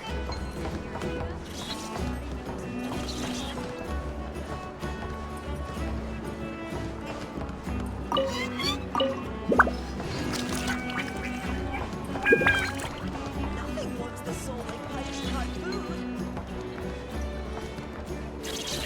Not cry hot dogs! Fresh out of the oven. Come and try them.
You're here. You're here too, Hat Guy! Are you heading back together? No, I'm bound for Sumeru, and she for Fontaine. We just happened to cross paths at the harbor. Everything seems fine. Sandrone may have an abominable temper, but she's always been very responsible with important calculations, and things entrusted to her by valued friends. You always speak as if you know us inside out, Mr. Hat Guy. Maybe I'm just a good judge of character. I certainly hope that's all there is to it. Regardless, you have been a significant help in this matter. For that, you have my gratitude. I didn't do anything special. Sandrone's the one who completed a seemingly impossible formula and turned the tide of the entire battle, even giving her life in the process. She's the one we should be thanking. Even we were unaware that Sandrone had hidden the real formula inside Polonia's body. She managed to fool Dottore into thinking the formula was running in her system by installing an identical-looking decoy within her. She probably realized that she didn't have the strength to stop Dottore. But this way, she could at least get him to lower his guard. She always worked like that. Always had a backup plan. Well, that's why I'm traveling to Fontaine. She made a request of me long ago, and the time has come to fulfill it. Think of it as her will. She said that should she ever fail in a mission, she'd like me to deliver her core and Polonia's to the Fontaine Research Institute. She also mentioned that she had made arrangements for people there to set her affairs in order. Some of her personal effects, such as her notes, were left to me. I've decided to take them back to the House of the Hearth, for safekeeping primarily, but also as mementos, I suppose.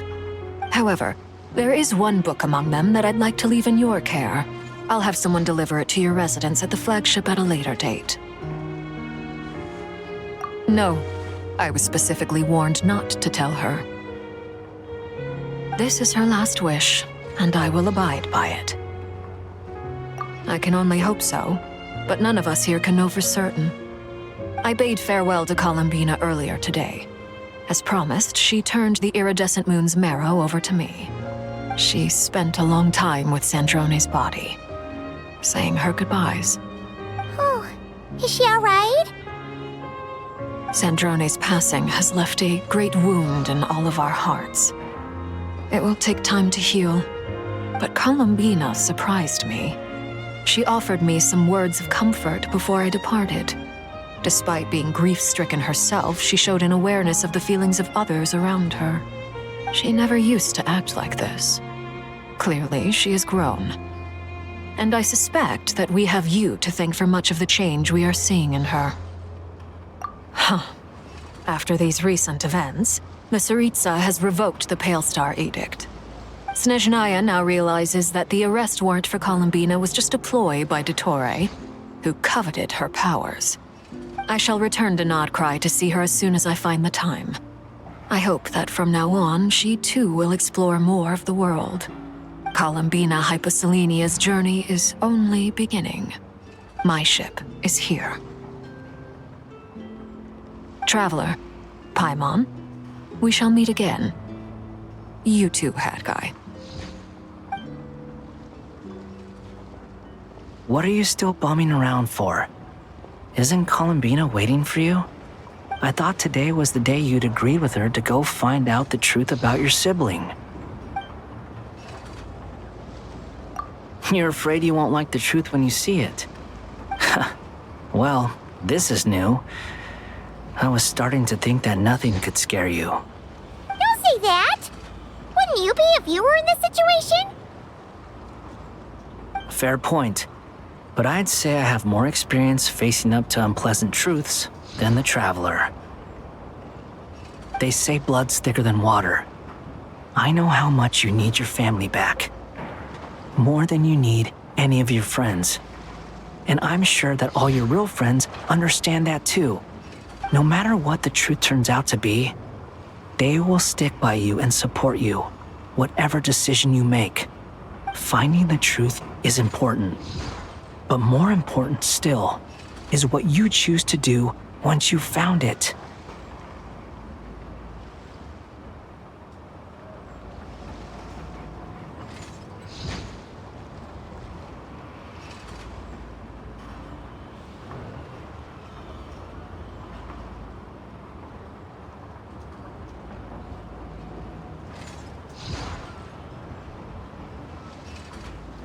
At least, that's the life lesson I've learned from my experience.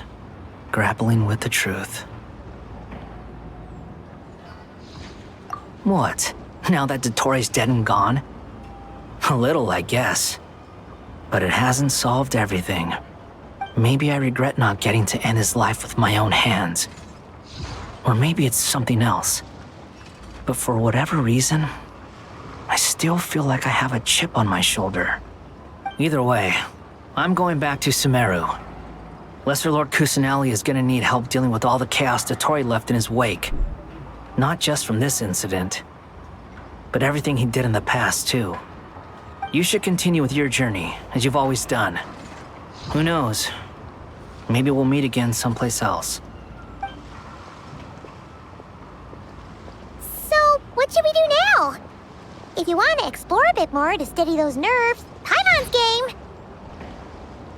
After all, when Columbina said she knew where your ship was hidden, Paimon promised to give you two some alone time with the truth. It hasn't been all that long since we were last apart, sure, but with Columbina there, Paimon's sure things will be just dandy.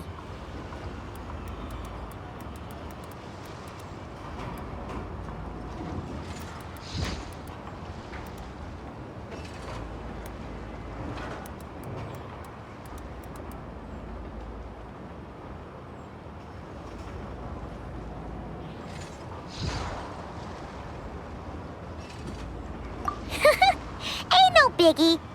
Paimon might be all about that food and fun, but she knows how to do right by people.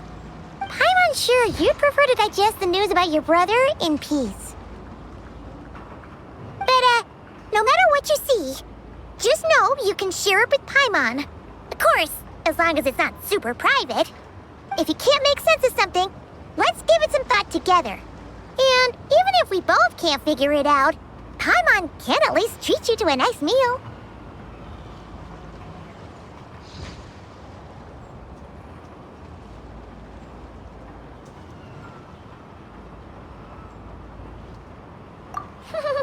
Glad to hear it. Feel better now? Alrighty. Next up, time to meet with Columbina.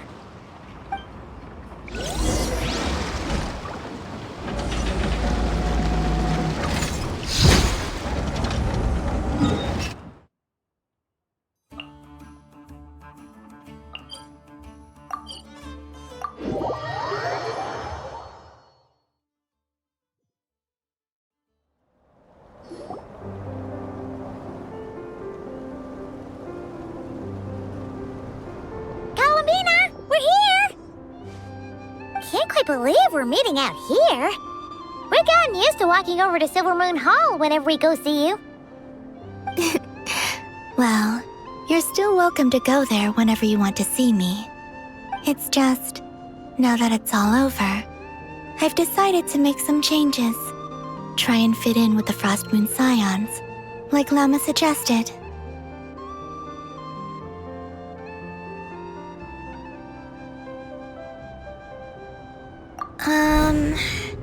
The older generation are still timid around me. They don't dare get too close, and they bow their heads when I walk by. But things are much better with the children. I see more curiosity in their eyes.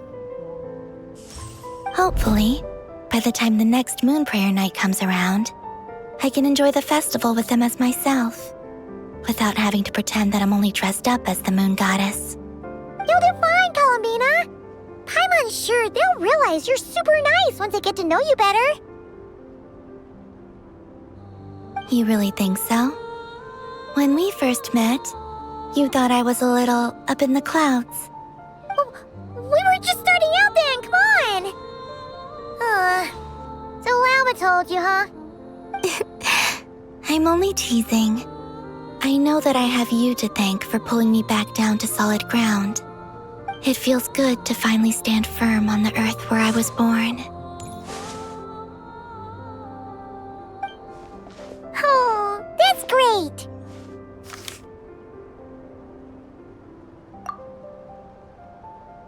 Thank you. I'll make sure not to lose it this time. Well then, are you ready? Ether, what happened to our spaceship back then? Why did you leave? It's time to learn the truth at last. Ready as I'll ever be. Good. Then let me open the way for you.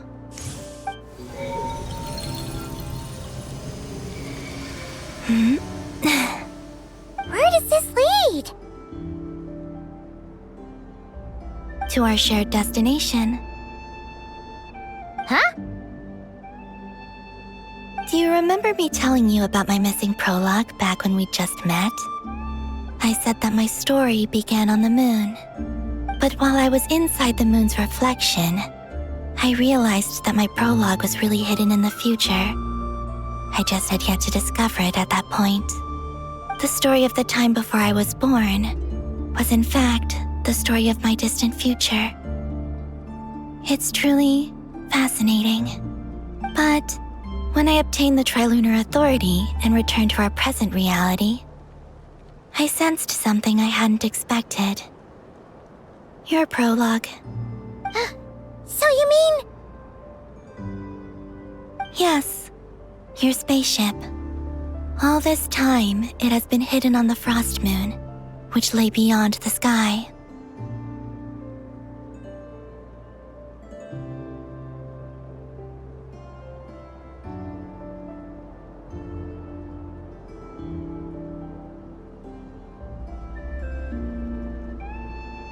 The great ruler of the firmament.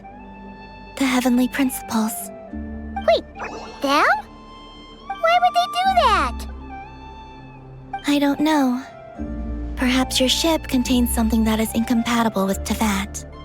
Or something that cannot be known. Oh, did I pick a bad time to say this? I know it must have been hard to work up the courage to do this. Maybe I should have waited until you were on the moon, with no chance to back out. That would've been kinda mean, you know.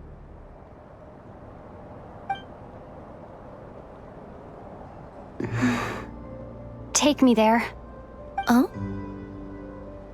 Whatever is hiding in that ship, it belongs to me and Ether. Those memories belong to us. No one else has the right to decide whether I should or shouldn't know about it. Not even the heavenly principles. Very well. Then let's go. You two take care, alright? And don't forget to come back soon! Rest assured, Paimon. We will. Traveler, after you. Thinking about the story that we'll find hidden on the moon? Yes. And hoping that it has a happy ending. Stories like that don't exist, you know? You don't believe in happy endings? I don't believe in endings.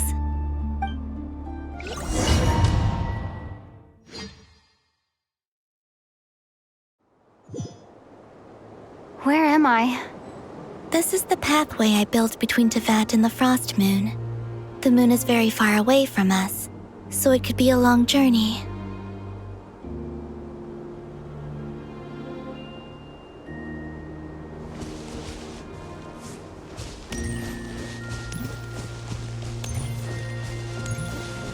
After I obtained the Trilunar Authority, I unwittingly saw past events from many of my friends' lives. One was Lauma. She was so young when they chose her to be the Moon Chanter. From then on, the Frost Moon Scions looked to her to bring messages from their goddess.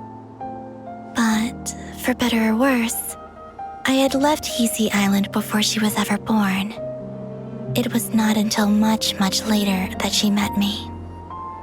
I think it's for the best. Because of the way things turned out, you had the opportunity to become friends. You're right. In that sense, I think we were both very lucky.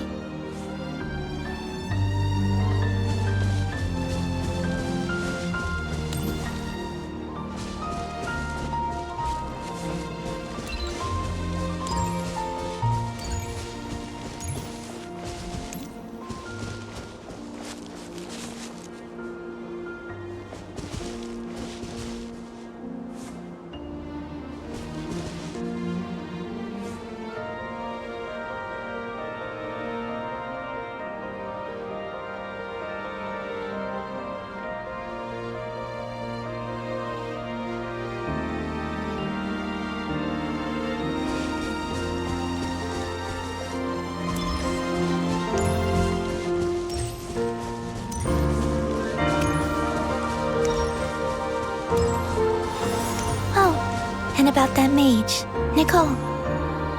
I only recently learned that she has lived in Teyvat since the time of the Three Moon Sisters. The moon goddesses always had a good relationship with the angels. I suppose our friendship continues that tradition.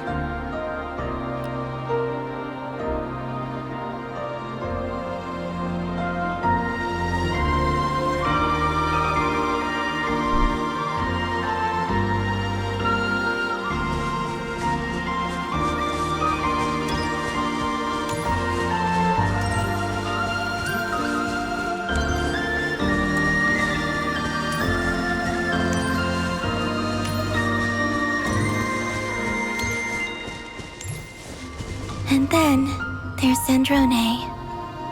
I never knew that much about her, beyond the fact that she was created by someone called the Lord Artificer. She, too, suffered for a long time before joining the Fatui.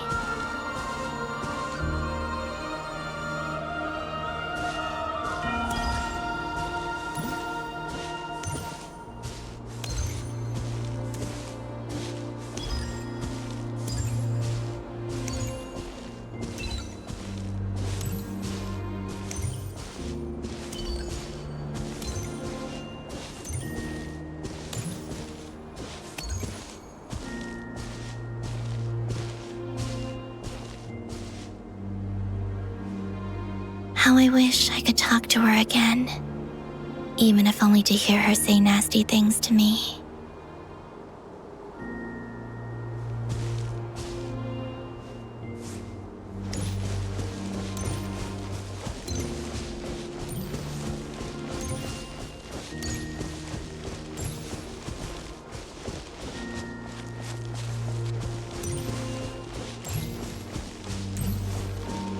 Also, I saw your sibling's story.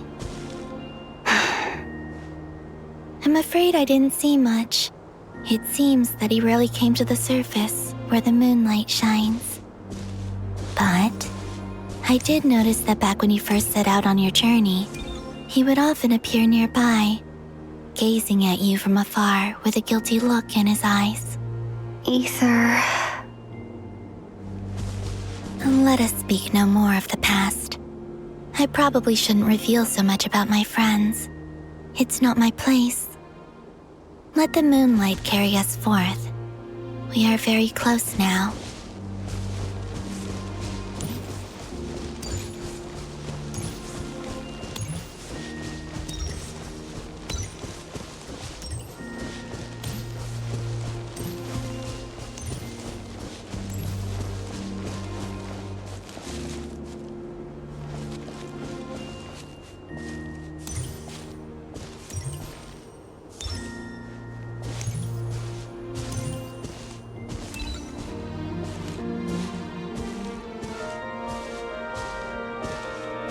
After this, I'd like to bring some kuhenki to the moon as well.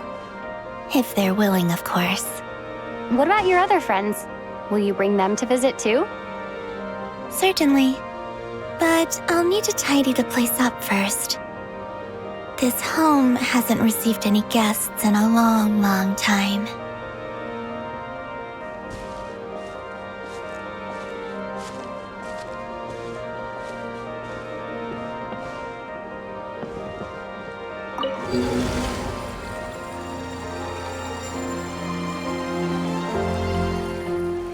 I remember writing something similar with you on Moon Prayer Night. I believe it was called Dodoko's Whirligig. Yes, that was it. You asked me if I was afraid to return to the moon, and I said that I was. The idea that I had gained something precious, only to lose it so quickly. That frightened me. But I'm not afraid anymore. Besides, this time, we're traveling together.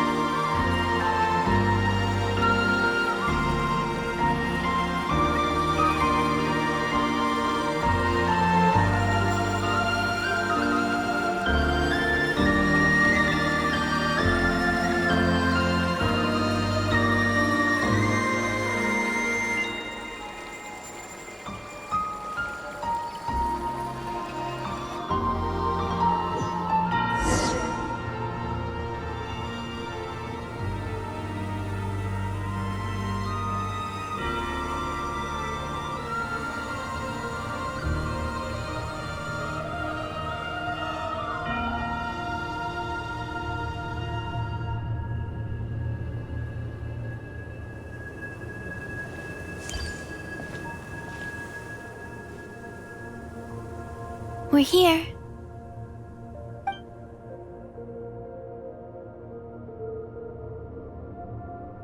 Over there.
Our spaceship. It's huge. I suppose that the moon is the only place one could hide it. It'll be all right. Huh? The way you feel in this moment, I went through it too, on Moon Prayer Night. The door was right in front of me, but I struggled to find the courage to step through. Solitude for me once meant living a life in which even I was absent. Before I met you, that was the only life I knew. But that night, solitude meant throwing away the life I had gained after meeting all of you. Columbina. Go. Retrieve the part of your life that was once lost. Trust me, you will lose nothing by doing so. Look, Tevat is right there. All of our friends are down there, waiting for us. You're right. Thanks, Columbina.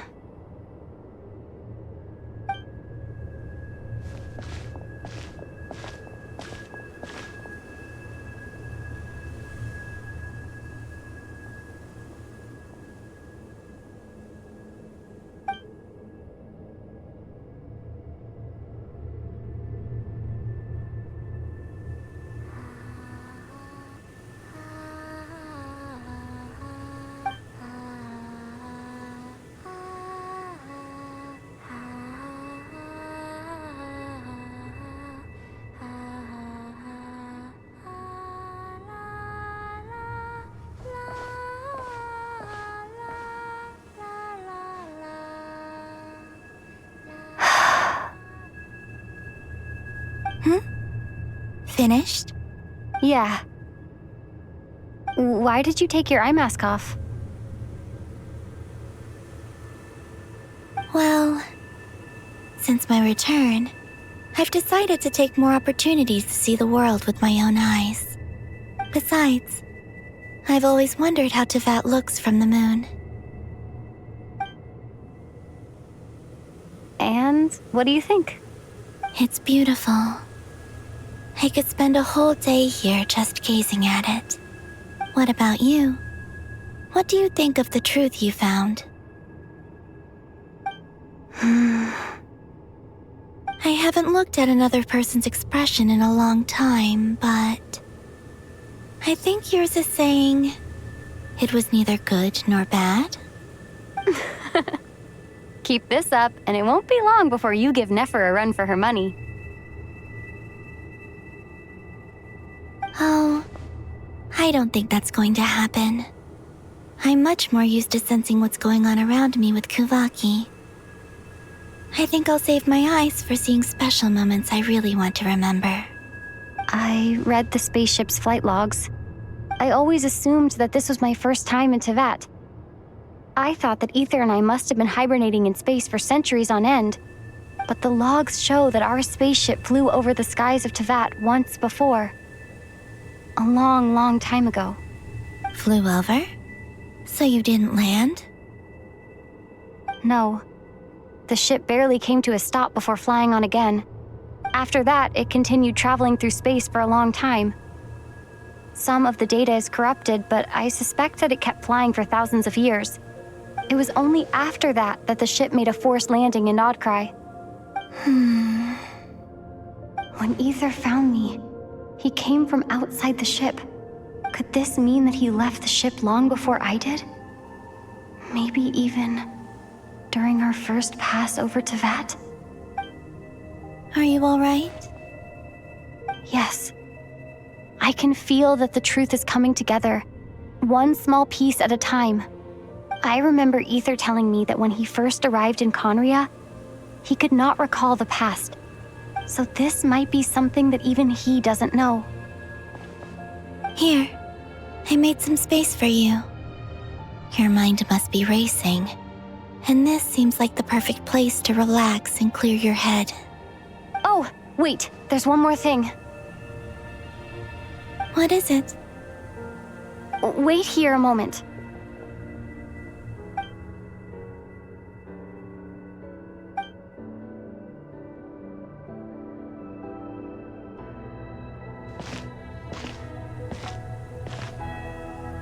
Hey, Columbina.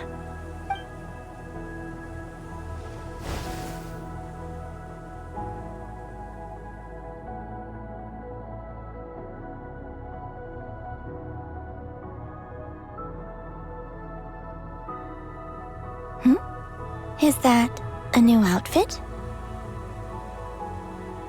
An old one, technically. It's been in a cabinet inside the ship this whole time. It's a matching pair with Ether's. He's always liked this set more.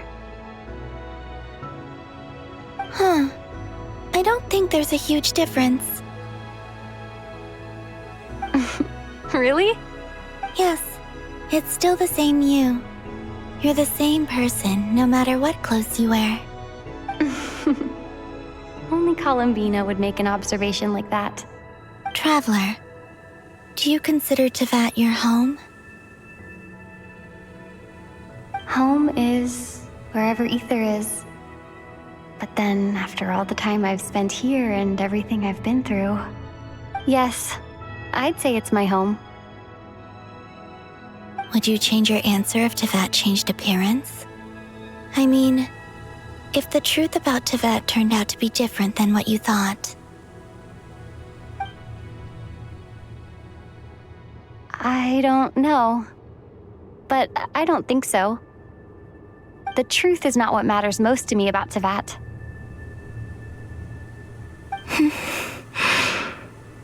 When I was first born, I longed for a home. And when you get something before you're mature enough to understand the world, you just take it at face value. I thought that a home was a transaction. You give me what I want, and I'll do the same for you. But you and your friends taught me what a true home should look like. You never asked for anything, yet you gave so generously to me. That's because your friendship matters to us. It was worth it. In the past, I thought that my birth in Nodcry must have been a mistake. But after journeying to the distant past where the story began, I realized that it was I who chose Nodcry to be my future home. Now, I am glad that I made that choice. I'm sure your friends are just as glad.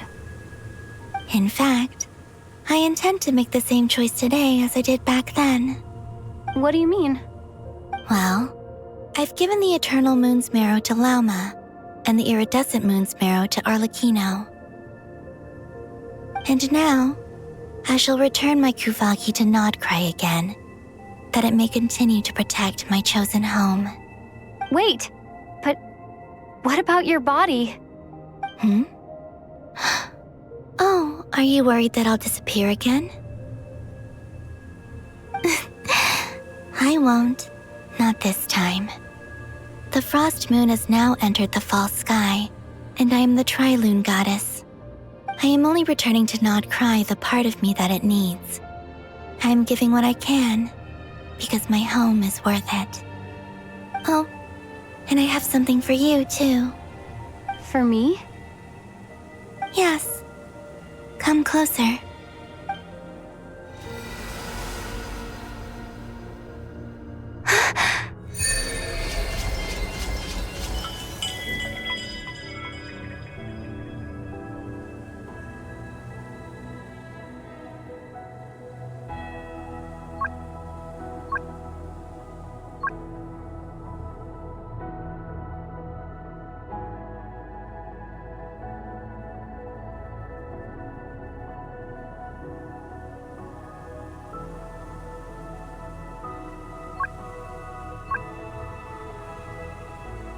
What was that?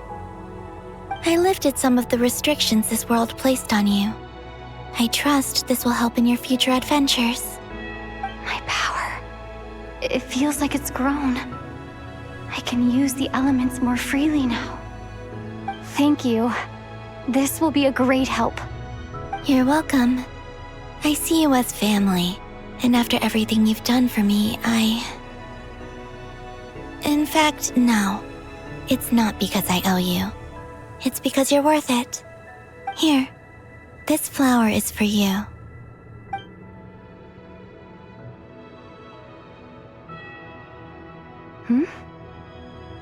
Isn't this a moon prayer blossom? Yes. Don't worry. You will never see these flowers lose their color again. I'm finally discovering the joy of giving. How I wish I'd learned this sooner. Hey, better late than never. What are you thinking about now? Why don't you take a guess? You get 1 shot. I don't think I'll get it in one guess, but I'm sure it's a happy thought. That's kind of a sneaky answer. I can't say you got it wrong. Down into that, the moon seems so far away. I felt it might always lie beyond my reach. But on the moon, everything feels so close by. The haze that once enshrouded the skies has finally been dispersed. I feel like a traveler on a winter's night, starting a new chapter in my tale by the warmth of a bonfire. I don't have a lot of luggage, but I do have a lot of hope for the future. Well, what's next? Next? To start with, I want to stay here just a little longer. After that, let's return home and continue our journey.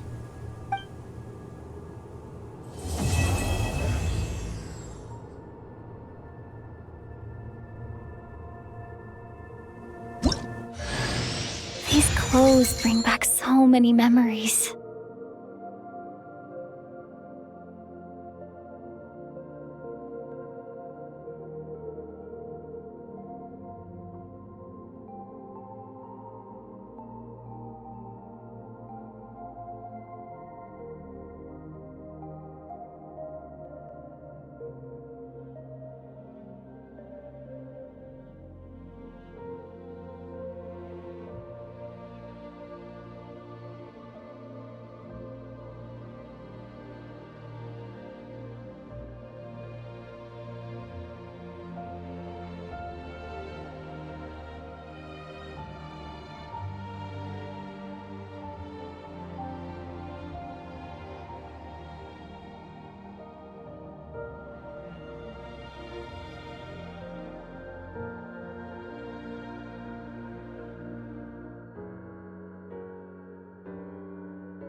The journey goes on, for you and for me. Like I said, this is not the end. I don't believe there has to be an ending.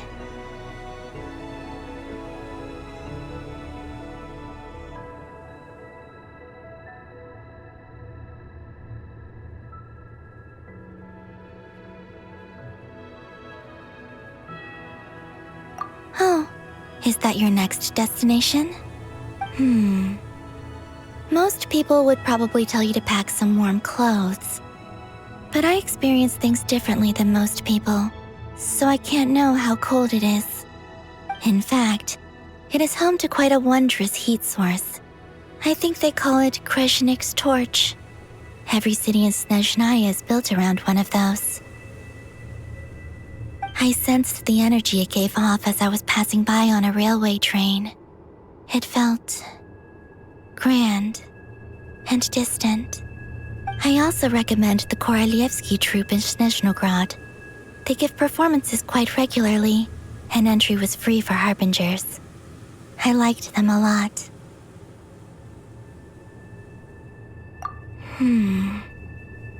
Ice cold and sharp. Crystal clear in some ways, yet profoundly unfathomable in others, like the thick layer of ice on top of a frozen lake. That's just the impression that Tsaritsa gives me. I was never able to glimpse what truly lies beneath that icy exterior. In fact, I don't think the people of Snezhnaya even know what kind of power their god wields. Maybe that's because the Tsaritsa herself has never acknowledged nor accepted that power. There's Regrator, the Rooster, and the Jester. Between them, they control a lot of what happens in Snezhnaya, but I can never wrap my head around how exactly power is split between them. I just know they are each responsible for many specific domains. I noticed that the Rooster and Regrator often appear to get along on the surface, while working against each other in secret. And theirs is not a friendly rivalry. But I wasn't particularly interested, so I tended to keep my distance. Now that I think about it, the term Mistelton often seemed to come up in connection with Project Stuja. Once things settle down in Notcry, I'd like to explore the world beyond Snezhnaya. You've told me so many stories about the other places you've been to, and all the friends you've made there. I'm curious to visit those nations and see them for myself. It would also help me learn more about the journey that has made you into the person you are today. Okay. As you continue on your journey, don't forget to gaze up at the moon once in a while. It is, after all, no longer an illusion. It shall cast down its true moonlight, connecting us in truth.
To Jean, acting Grand Master of the Knights of Favonius. This preamble is such a pain to write. It's probably high time we got rid of this acting business. I trust that Dern has updated you all on recent events. Hope we didn't worry you too much. The good news is, we managed to come together and put a stop to the Doctor's evil schemes. With that, I think it's safe to say that Notcry is finally out of the woods. As for the Fatui, not counting the Damselette, aka the Moon Goddess, who has left their organization, we found ourselves allied in this instance with both the Knave and Marionette. May she rest in peace. As ever, we find ourselves better off for making friends rather than enemies. But until we can ascertain the Tsaritsa's true intentions, the future remains uncertain. in a short while. Wait, how am I meant to surprise everyone if I tell them in the letter that I'm heading home? Well, that would be a huge waste. Okay, got it. I will begin sending the expeditionary team back home in waves. I'm sure they'll be able to answer any questions you still have. I hope they won't gloss over the details of my many heroic deeds. But if they do, I'm sure it'll be because they're just too exhausted from the long journey. I think of Mondstadt daily. Please give everyone my best regards. P.S. The honorary knight went above and beyond this time. Are there any other honors we can give her? I'll leave it with you. P.P.S. Please be extra nice to Klee for the foreseeable future. I cashed in on the last favor that the Hexen Circle owed us, so we need to earn some more goodwill. If there's any serious problems, feel free to stick me in solitary confinement when I get back. I'll do the time for her. Whew. And that, as they say, is all she wrote. End of an era. And with the moon shining down brighter than ever, I think everyone is going to sleep well tonight.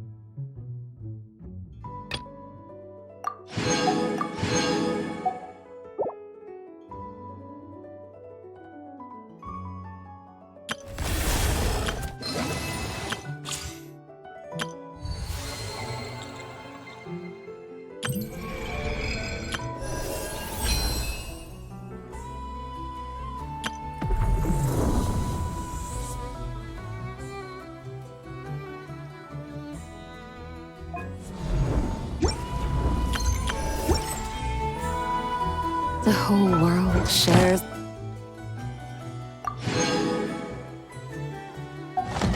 bounty of the skies, the rain and clouds that grace the earth beneath.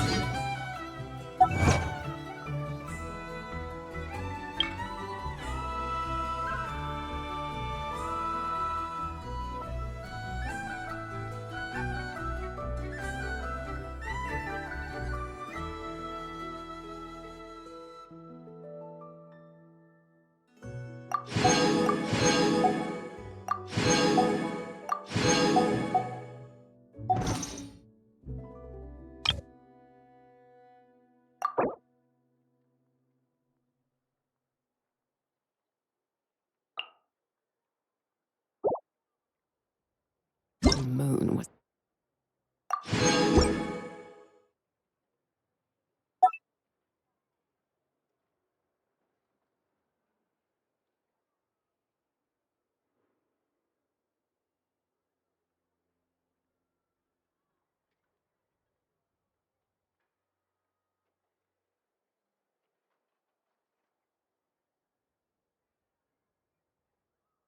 never.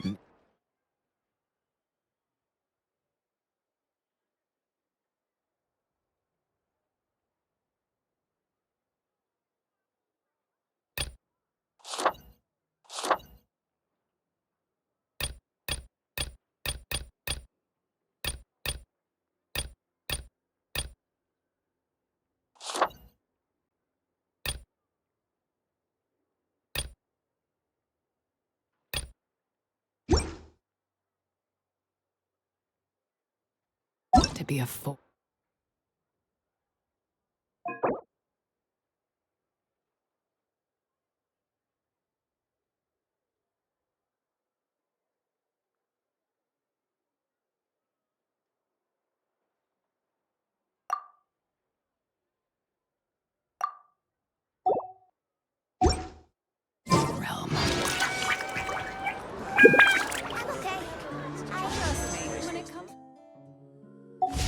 I feel much better these days. I wonder how the food in Pyramida tastes. Even freer than those in